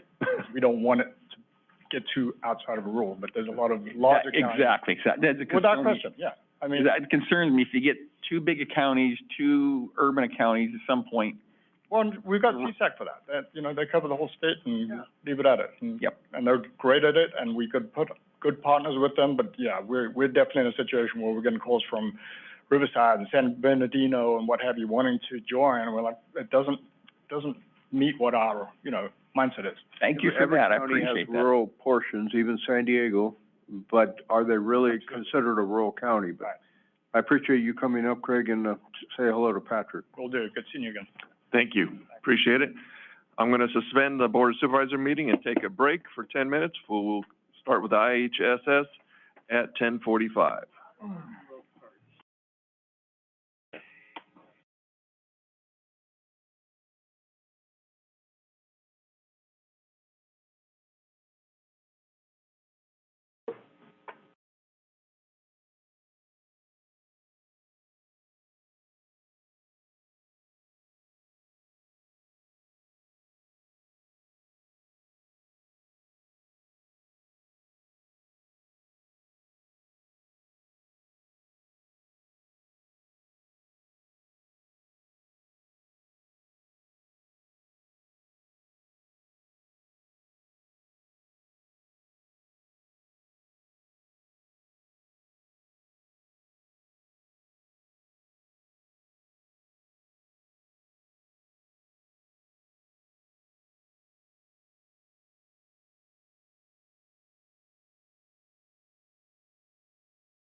Homeless thing though, it's.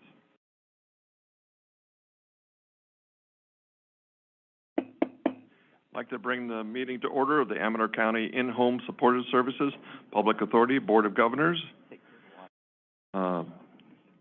Move to approve agenda. Second. All in favor? Aye. Opposed? Public matters not on the agenda, discussion items only, no action will be taken. Any person may address the board at this time upon any subject within the jurisdiction of Amador County IHSS-PA Board. However, any matter that requires action may be referred to staff and/or committee for report of recommendation of possible action at a subsequent board meeting. Anybody on Zoom? Go ahead, Lorraine, when you're ready. Hi, good morning, Chairman Brown and members of the board. Lorraine Damiano with IHSS Public Authority. Thank you for allowing me to present via the phone call today instead of in person. My apologies, I am out of the area due to a death in the family. But I would like to discuss our budget for 23-24. Okay. Oops. Actually, we need to go on to minutes first before we get to you. Sure. So, That item's on the agenda. what's that? That item is on the agenda. Right, and we've approved the agenda. And so now, agenda item minutes, number 1. Make a motion to approve as submitted. All in favor? Aye. Okay, now we'll go on to Public County Authority Budget 23-24. Now, Thank please you. start. Okay, so just a few bullet points as a reminder. The salaries and all of the services and supplies for public authority is 100% covered by federal and state reimbursement. Amador County, as of today, will be looking at a $47,000 increase in our allocation from state and Fed, depending on how the state budget proceeds to move forward. And we are looking at a decrease in our budget request of around $44,000.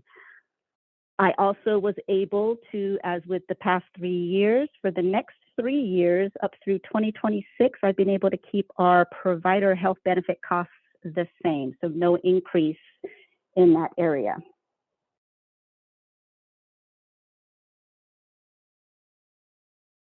Anything else? No, any questions regarding the budget request? Any questions from the board? No questions. Well, thank you. Call for a motion. Move to approve the 23-24 budget. Second. Call for the vote. All in favor? Aye. Opposed? And this closes the Amador County IHSS meeting, Public Authority. Thank you so much, members of the board. Have a great rest of your day. Thank you. You better say in-home supportive services, because we don't want the grand jury looking at acronyms. So. That's right, they don't like acronyms. Who does? It's a shot over the bow. I kind of agree with them. Okay. Now I'll bring the meeting of the Board of Supervisors back to order.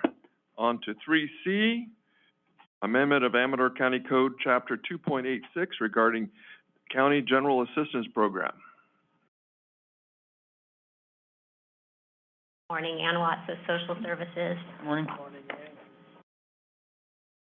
So today I'm here to recommend some changes to the General Assistance Program regulations. As you are aware, the General Assistance Program is a county-run and county-funded program that provides relief and support to indigent adults who do not qualify for any other public assistance programs from our department. In 2016, the board approved changes to the General Assistance regulations. However, the changes were not formalized through an amendment to the county ordinance, which is a requirement. Those previously approved changes should be included in the county ordinance at this time. In addition, we are now asking for a few additional changes, which are summarized in the memo that I've provided to all of you. Just briefly, though, these include information regarding the Housing and Disability Advocacy Program, a requirement that the client sign an authorization for reimbursement form if they are applying for Social Security or Veterans Disability benefits, streamlining of the job search requirements, clarification regarding in-kind income computations, and procedures for handling skimming or the theft of benefits off of an electronic benefits transfer card. We are recommending waiving the reading of the proposed amendments, and we are also recommending that you schedule the proposed amendments for adoption on the consent agenda at the next scheduled regular meeting. Thank you. Supervisors? No, it's pretty routine. Presidento? Okay. Do we have anybody on Zoom? Not at this time. Anybody out of the boardroom want to talk on this? Okay, back to the board. I'd move to waive the reading of the proposed amendment to the Amador County Code, Chapter 2.86, regarding General Assistance Program, including both the 2016-2023 proposed modifications, as well as the in-kind amounts, and schedule this for adoption on the next board meeting's consent agenda. Second. Okay, call for the vote. All in favor? Aye. Opposed? Who's the second? Franquist. Give me Supervisor Axe. Thank you very much. We are now on to 3D, General Services Administration, discussion regarding grant application for road safety improvements.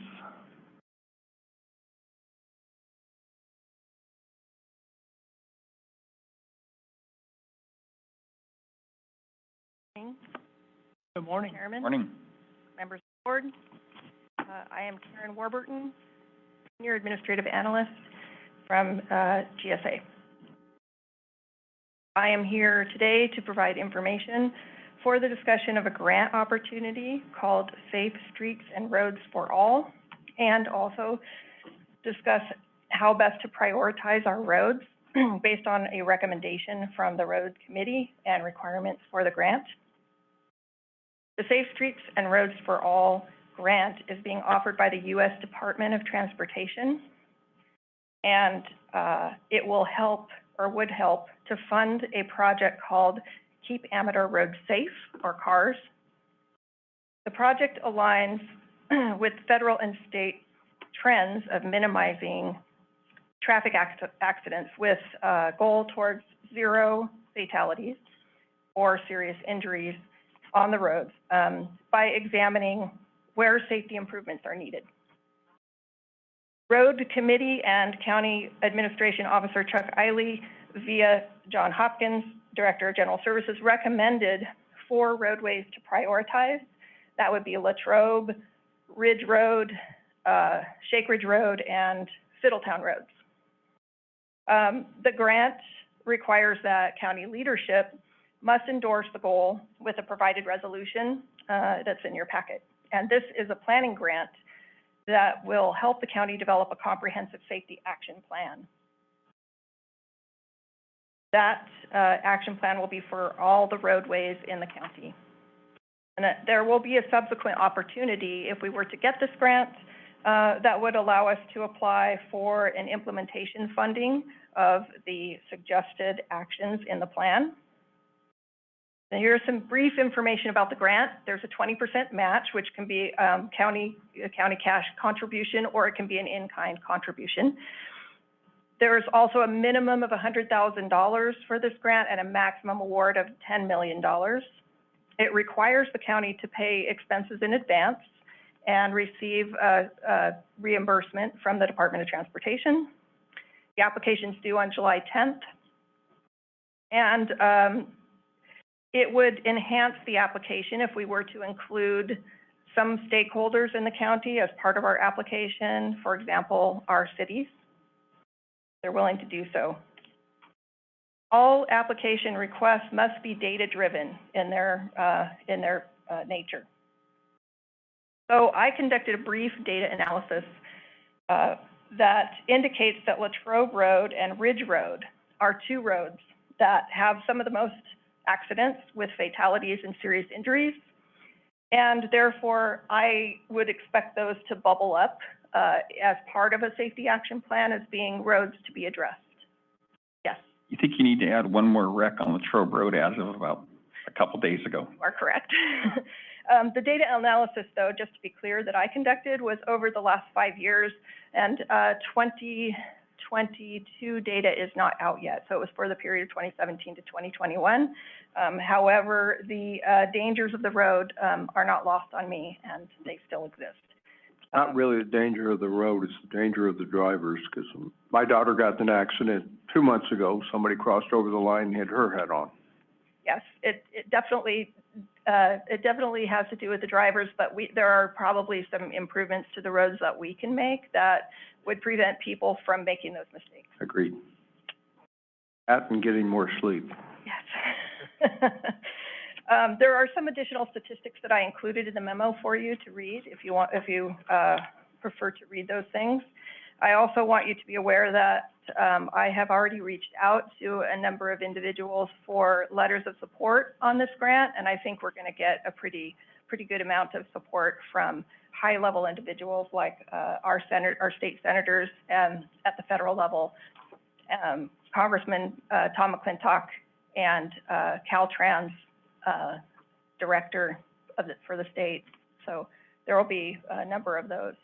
Would you like some other, like Chamber of Commerce, vintners, those type of organizations send letters to or not? Would that be helpful? Or? I think anybody who can support us would be helpful. I'm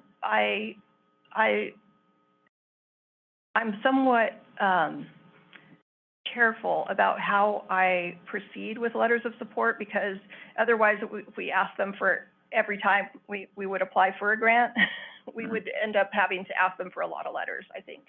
So I'm somewhat careful about that, but I wouldn't turn them away. In a situation where we might be asking cities to be co-applicants on the application, those cities would be a good source for letters of support.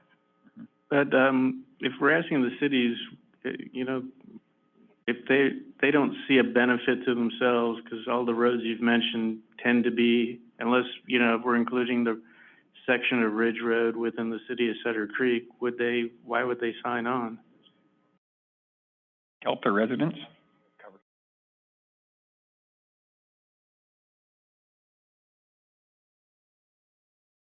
But John Hopkins General Services, the action plan that and grant that she's talking about covers the countywide. So to have the city's support is important. The second issue or topic on the agenda is to have a focus for staff and for the board to identify these four roads for us to focus on for other opportunities, not just this opportunity. Does that help that clarification? But some of the other roads don't run within the jurisdictional boundaries of any of the cities, so I don't know. Yeah, I think they'd probably be nice about it, but at least part of Ridge Road does go through parts of Sutter Creek. Yeah, but there's a lot of people, you know, using Latrobe that are out of the cities and, you know. Oh, okay. You know, it would be a countywide benefit of that road. It is, and everybody that lives in those urban areas or city areas use those county roads at some point. Right. They leave those cities. So to have the city support, I think, would be important if the board chooses to go forward with this opportunity. Who made the selection of the four roads? Was it done looking at data or what? I think just, you know, knowledge of the area and kind of where things happen in the county, it caused those. But who made the recommendations? The recommendation came out of the road committee. So. Who's on the road committee? Yeah, that's interesting. They're all upcountry for the most part. They do keep, Ridge Road is, in Latrobe are not upcountry. Well, they're higher than my district, I know that, so. You meant to say they're not District 2. Yeah, you might as well say that, but formerly District 2, the one I could find there would be Stony Creek Road, that I think would be one that, there's been a lot of accidents on that road and should be in there for consideration too. Well, to be clear, the safety action plan itself would look at every road in the county and provide suggestions for every road that has those safety issues. Well, my voice wasn't there. I would put Stony Creek in there to, look at strongly in the future. And that's not even in my district anymore, so. Noted. So John Gedney's also here and is familiar with this, if you guys want to hear from him too, because we had reached out to him weeks ago to make sure that we weren't in conflict with what ACTC was doing. If you do choose to move forward too, I am going to emphasize that we're going to need cooperation from Public Works, because we need data and information. And the challenge with this is that range of funds from 100,000 to 10 million, and trying to decide what you're going to raise your hand for. Karen's done some work on that too. You can talk about the that you reached out to. Yes, Yuba County received this grant for the safety action plan portion of the grant for the 2022 fiscal year. So I contacted them and talked to them about how they, what they did and how they proceeded. They too partnered with a neighboring county for sections of that county and the cities in their county. They had requested $1 million with a $200,000 match to conduct their safety action plan. As Latrobe goes, that runs in between El Dorado and us. Have you contacted El Dorado to see? I have, but I have not heard back. Okay, so at least we're stepping in that direction. Yes. Okay. Yeah, because, well, just for example, in the past, I know at Running Gold on Ridge Road, there's a lot of accidents that occurred there, and there was a application by Jared in the past to put in the turn pocket there, and that was on the order of about $700,000 to $800,000. So, that's kind of the scope or the size of some of these projects you're looking at. So you almost have to multiply that by 4 if there's 4 roads. So about the implementation between portion, three and ultimately between 3 and 4 million. Yeah. Sure. The implementation portion of this grant goes up to $25 million. Mm-hmm. So that we would be looking at a different dollar amount at that point. Okay. Just a reminder, this is just the study portion. This is just a study. It's not actually putting asphalt on the ground. Not actually. Correct. Okay. But this has to be done in order to get access to that second phase. And this is one opportunity. I had coffee with Graham Knaus this morning before our meeting, and their grants person was there who lives in Sutter Creek. Paul, I think is his name, and they indicated they're working with an outside company, and the first to sign up was Imperial County, that is paying $250,000 to work with this person. Well, I told them we already have, now that we've approved consent, 3 people that are working on grants. You, Karen, and then the other 2 in OES grants. But he indicated probably for about $50,000 we could contract with this company, but it would be the sole purpose of them in Washington identifying opportunities for us, not doing the paperwork, but identifying those opportunities. So We talked to them, didn't we? And was looking at more than 50,000. Well, what they indicate now is if it's just to identify those opportunities, it'd be about 50. Well, Karen's pretty good about identifying stuff. But she's not in Washington either. Mm-hmm. So, Supervisor Brown, you mentioned I just heard the comment, asphalt on the road. This may or may not put asphalt on the road. It's to improve the safety functions of it, but it very well could as well. Obviously, we're going to try to do that. Right. And Supervisor Forrester, when you mentioned Stony Creek Road, just for the road committees, I don't know what they were thinking, but I know when I was looking at roads, we were also looking at roads that were the heaviest traveled. Is why I think Latrobe and Ridge came up to that, as well as those roads statistically that have the greatest number of accidents and fatalities. Well, Stony Creek has its share of accidents. It is heavily traveled, probably not as much as those, but I do know what the roads committee was thinking. You're clairvoyant. I'm impressed. I'll leave it at There's that. a lot of shots over the bows here. Okay. Any other questions from the board? Paradise around here. Hey, any, from the public? John, you good? You have any comments on this? No?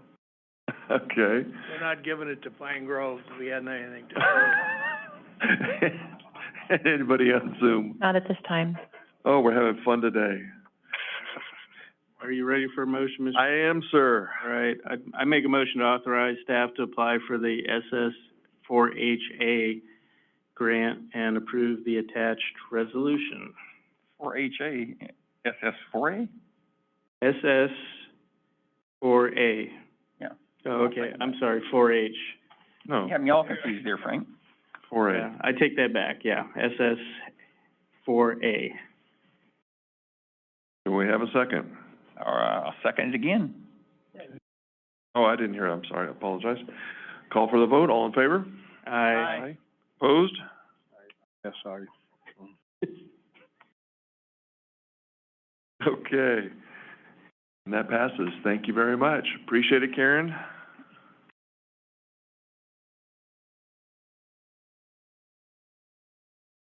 Okay, 3E, General Service Administration, dispense with formal RFP procedures and approve an addendum to agreement with the annual audit services for an additional 3 years. Suggested action, discussion of possible action to consider.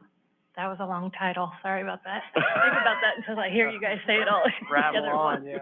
Hi, Danielle Whitaker from General Services.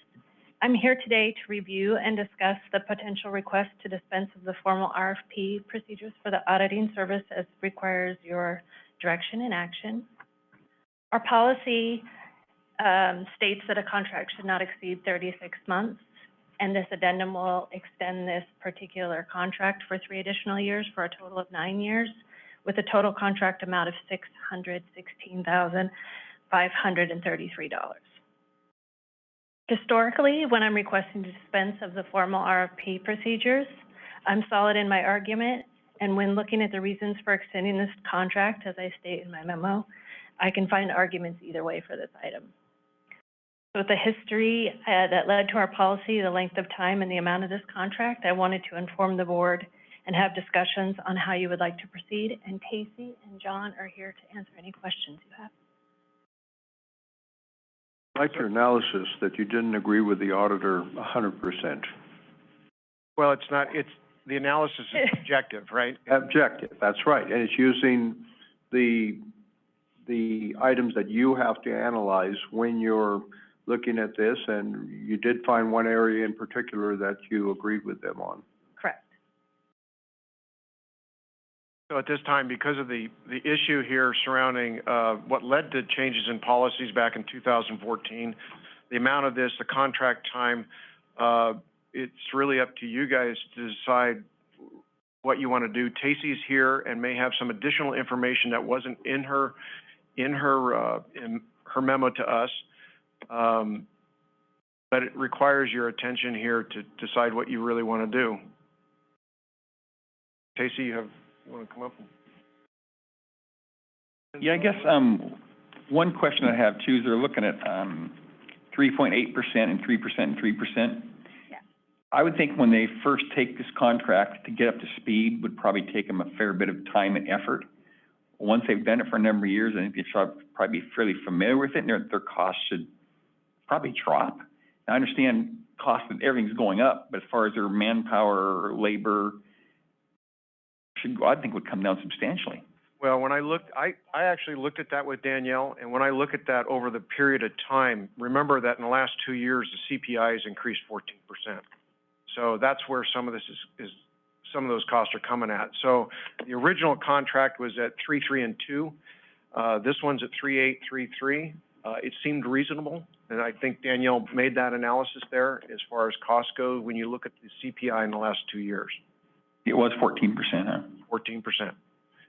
Just ask, well, if Ann was here, you could... I knew it was high, I didn't know it was quite that high. You could see what the rent increase was for the Health and Human Services building.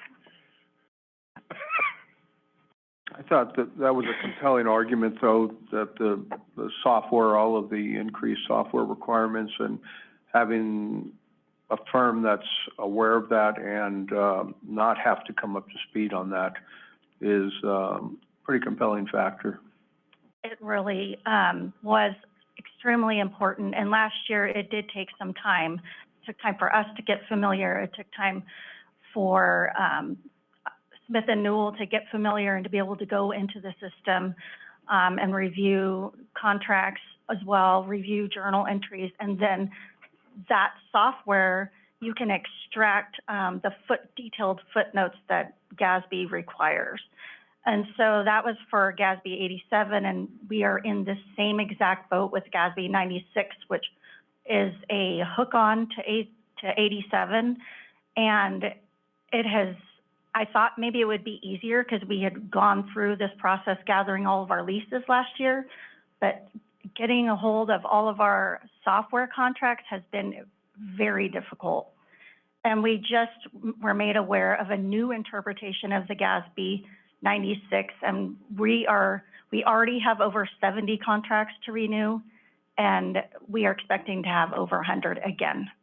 And so this software is critical, and their knowledge and ability to use it is critical. They are also on a separate situation. You know, we are still undergoing audits of our ARPA expenditures. Yes, we got the money last year and the year before, but we are audited on the uses. And so they are very familiar with how we have spent our ARPA monies and the processes we've gone through. And I think that's important because that's over $7.7 million. But I also wanted to say just in general that it's kind of, it's typical process in the auditing profession to have procurement or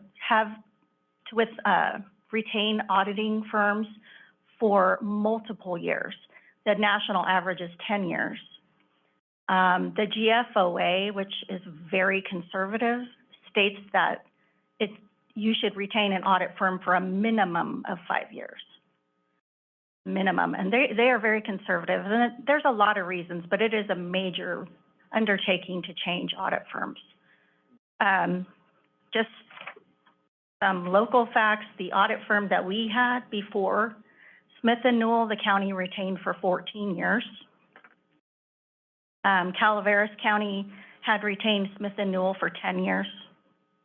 And Mariposa has continued, they have used Smith and Newell since 2007. So it is industry practice to retain them. Our plan would be to go out. There are other GASBs coming along, of course. They are nothing substantial and require, you know, us to work with multiple departments and special software to implement those standards. So right now is a crucial time for us, and we would appreciate your. I think you made your case. Yeah. Okay. You know what the old saying is? You're winning. Well, you know, I know all the players. There's not that many. Sometimes I don't necessarily like what Smith and Newell says or what they want us to do, but looking at and understanding what I've heard from my peers, we've got the best team right now. I'm very confident in that. So Supervisors. John, this meets all the cross your Ts and dot your Is needed for contractual purposes to extend their contract. What I was going to add to that is you'd mentioned the software, which is an effective argument. When we look at that, we understand the time that it creates to mob up on something like that, to have that training. My understanding from Smith and Newell is that works only if they've kept the same staff. Because, you know, as organizations change, then somebody might not be familiar with that software. My understanding is they're solid with that. They're still working with the same folks. It does cross all the T's and dots to all the I's. It's not to say, though, this has a similar pattern to it, not a pattern, I shouldn't say, but a similarity to some of the protests that we received in 2014. Now, 3 or 2 of the board members weren't here at that time, I think, to experience some of that. That's why I'm cautious with this and saying you could have an argument for it or an argument against it. When we did the original RFP for this, I believe, Danielle, correct me, but we had 5, 1 dropped off because he didn't submit timely, 1. But there was a little contentious arguing over who should get this contract. Even if you proceed today, and award to, another 3 years to Smith and Newell, it doesn't mean that you won't get a protest. We're not aware of any, of the other firms that have saying that they've got an interest there. So that's good. So I think the board's in pretty good shape, and you have the lawful right to move forward as well. There's no illegal thing here. Any questions, Supervisor Act? Nope. Drew? Nope. Resinetto? No. Do we have any public comment? Any Zoom? Not at this time. Okay. Back to the board. I'd make a motion to dispense with the formal RFP procedures and approve the second amendment with Smith and Newell CPAs for an additional 3 years of service in an amount not to exceed $223,925. Second. All for the vote, all in favor? Aye. Aye. Opposed? Thank you very much. Very much. Thank you. Well, a couple people have been waiting in the back of the room for a while. Now it's your turn. Presentation of the report by the 2022-2023 Amador County Grand Juries.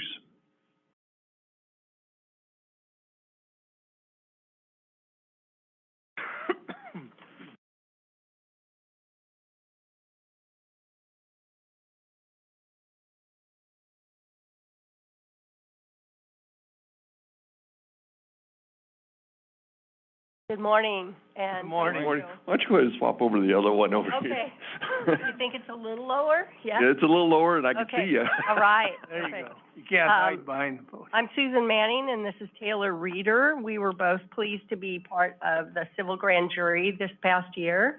And I'm just going to read to you the press release. We found the process to be very interesting and rewarding, and we think that we have given you practical and positive recommendations from our findings. Each year, the civil grand jurors, who are hardworking volunteers, are charged with the watchdog function of our local government and to investigate complaints and concerns about government operations. This civil grand jury investigated the required areas assigned to every grand jury, which includes the prison, jail, and the youth camp. In the jail report, the need for a mission is discussed to guide county operations for the benefit of Amador County residents and to ensure excellent standards in planning are met for future projects. The Ione City Administration was investigated and determined to need improvement in procedures to assure resident complaints are heard and procedures followed to guide operations. Veteran Services was found to have incorrect contact information in both local phone books, and it is recommended that these services for our veterans be promoted. Mental Health Services reveals that Amador County has the second highest suicide rate in the state of California. This statistic the grand jury recommends be further investigated. These are only a few of the facts and recommendations being revealed by the Amador County Civil Grand Jury. The entire final report may be reviewed online at amadorcourt.org or in hard copy at the Amador County Chamber of Commerce and at the Amador County Library. I thank you. I had one of your members give me a Terry Sanders brochure, placard to you guys, and I hung it up in Barley Place. So at least Thank you. that was at least done Yes. for you and for Yes. your part of the grand jury. So I appreciate it. He provides an invaluable service, and I was really surprised how many veterans did not know about his service. So anything we can do to promote that service is really wonderful. Thank you. Thank you. Okay, any questions from the board? No, I'd just say I do agree with the acronym thing. It can be very frustrating sometimes. You see, there's all these different ones, and you look through some of these documents, and you can't find them, whether it's federal, state, maybe county a little bit. I would say overall, I think the grand jury report this year is probably very straightforward, and looking at the facts, and I appreciate that, because there's been some grand jury reports in the past, but I think we're rather political or slanted. I don't know quite how to say it correctly, but, I think you did your job, and I appreciate it. Yeah, the one thing I can add on to acronyms is I know through the Air Force, all the years that I was in there, that you had to have an we're always using acronyms, but at least at the beginning of the letter, you know, it was explained out what that acronym meant. Okay, the rest of the letter, it had to, put into it. But at least the very first paragraph was, you expanded it of what that acronym standed for. It was like our, Tacey was talking about GASB. It took me a second to remember what the heck GASB meant, but I thank you. I'd like to make one comment on the jail portion. I know it's hard to understand what happened over the years. And in 2007, when it said the board got that $22.7 million grant, we did get a $22.7 million grant. And it said, however, the county ultimately determined it could not contribute the matching funds and therefore had to return the grant. We could have contributed the matching funds. The reason we turned it back is because the state was changing their rules on people being convicted and then sentenced. So the sentencing rules changed. People were not going to jail en masse like they were in the past. And we did not need a 166-bed jail anymore. It would have doubled our staffing costs from $4 to $8 million. So that's the reason we didn't take the grant. The sentencing rules changed in the state. We didn't need a 166-bed jail.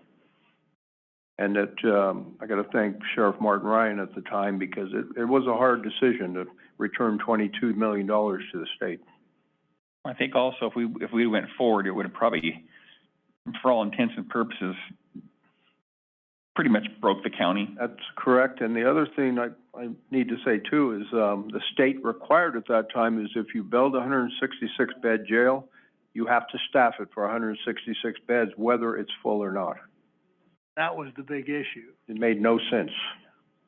Would the board like to appoint a ad hoc committee to formulate a response, or how do you want to go about responding? Usually the chair and vice chair. Yeah, usually. Okay. You okay with it?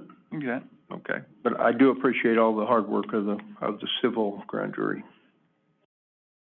The acronym thing wasn't a low blow. It was just, it's like when you get appointed to Amador County Transportation Commission, I had to have a whole sheet to refer to just to understand what was going on. Well, I think I've been out of it for a long time. I was a risk director, and the workers' comp people have their own language. And then when you jump back into mental health services and you look through all of it, you go, whoa, I had to keep going back, and the documents were very long. So it really made me think, wow, if you want somebody to read the document, you need to leave all that out of there. If you give us a test on it, we might get 50%. Yeah. Thank you. Thank you. Okay, 3G, review and possible approval of the June 13th Board of Supervisor meeting minutes. Any corrections? Yeah, I saw one in there. Okay. Page 4. It says Winnell Project, as far as AW, I think that should be Lamel Heights, maybe. I have minor corrections too. I'll make a motion with those corrections to approve the minutes. Okay, do we have a second? Second. Call for the vote. All in favor? Aye. Opposed? 5-0. This meeting is adjourned until Tuesday, July 11th at 9 o'clock. Closed session begins at 8:30.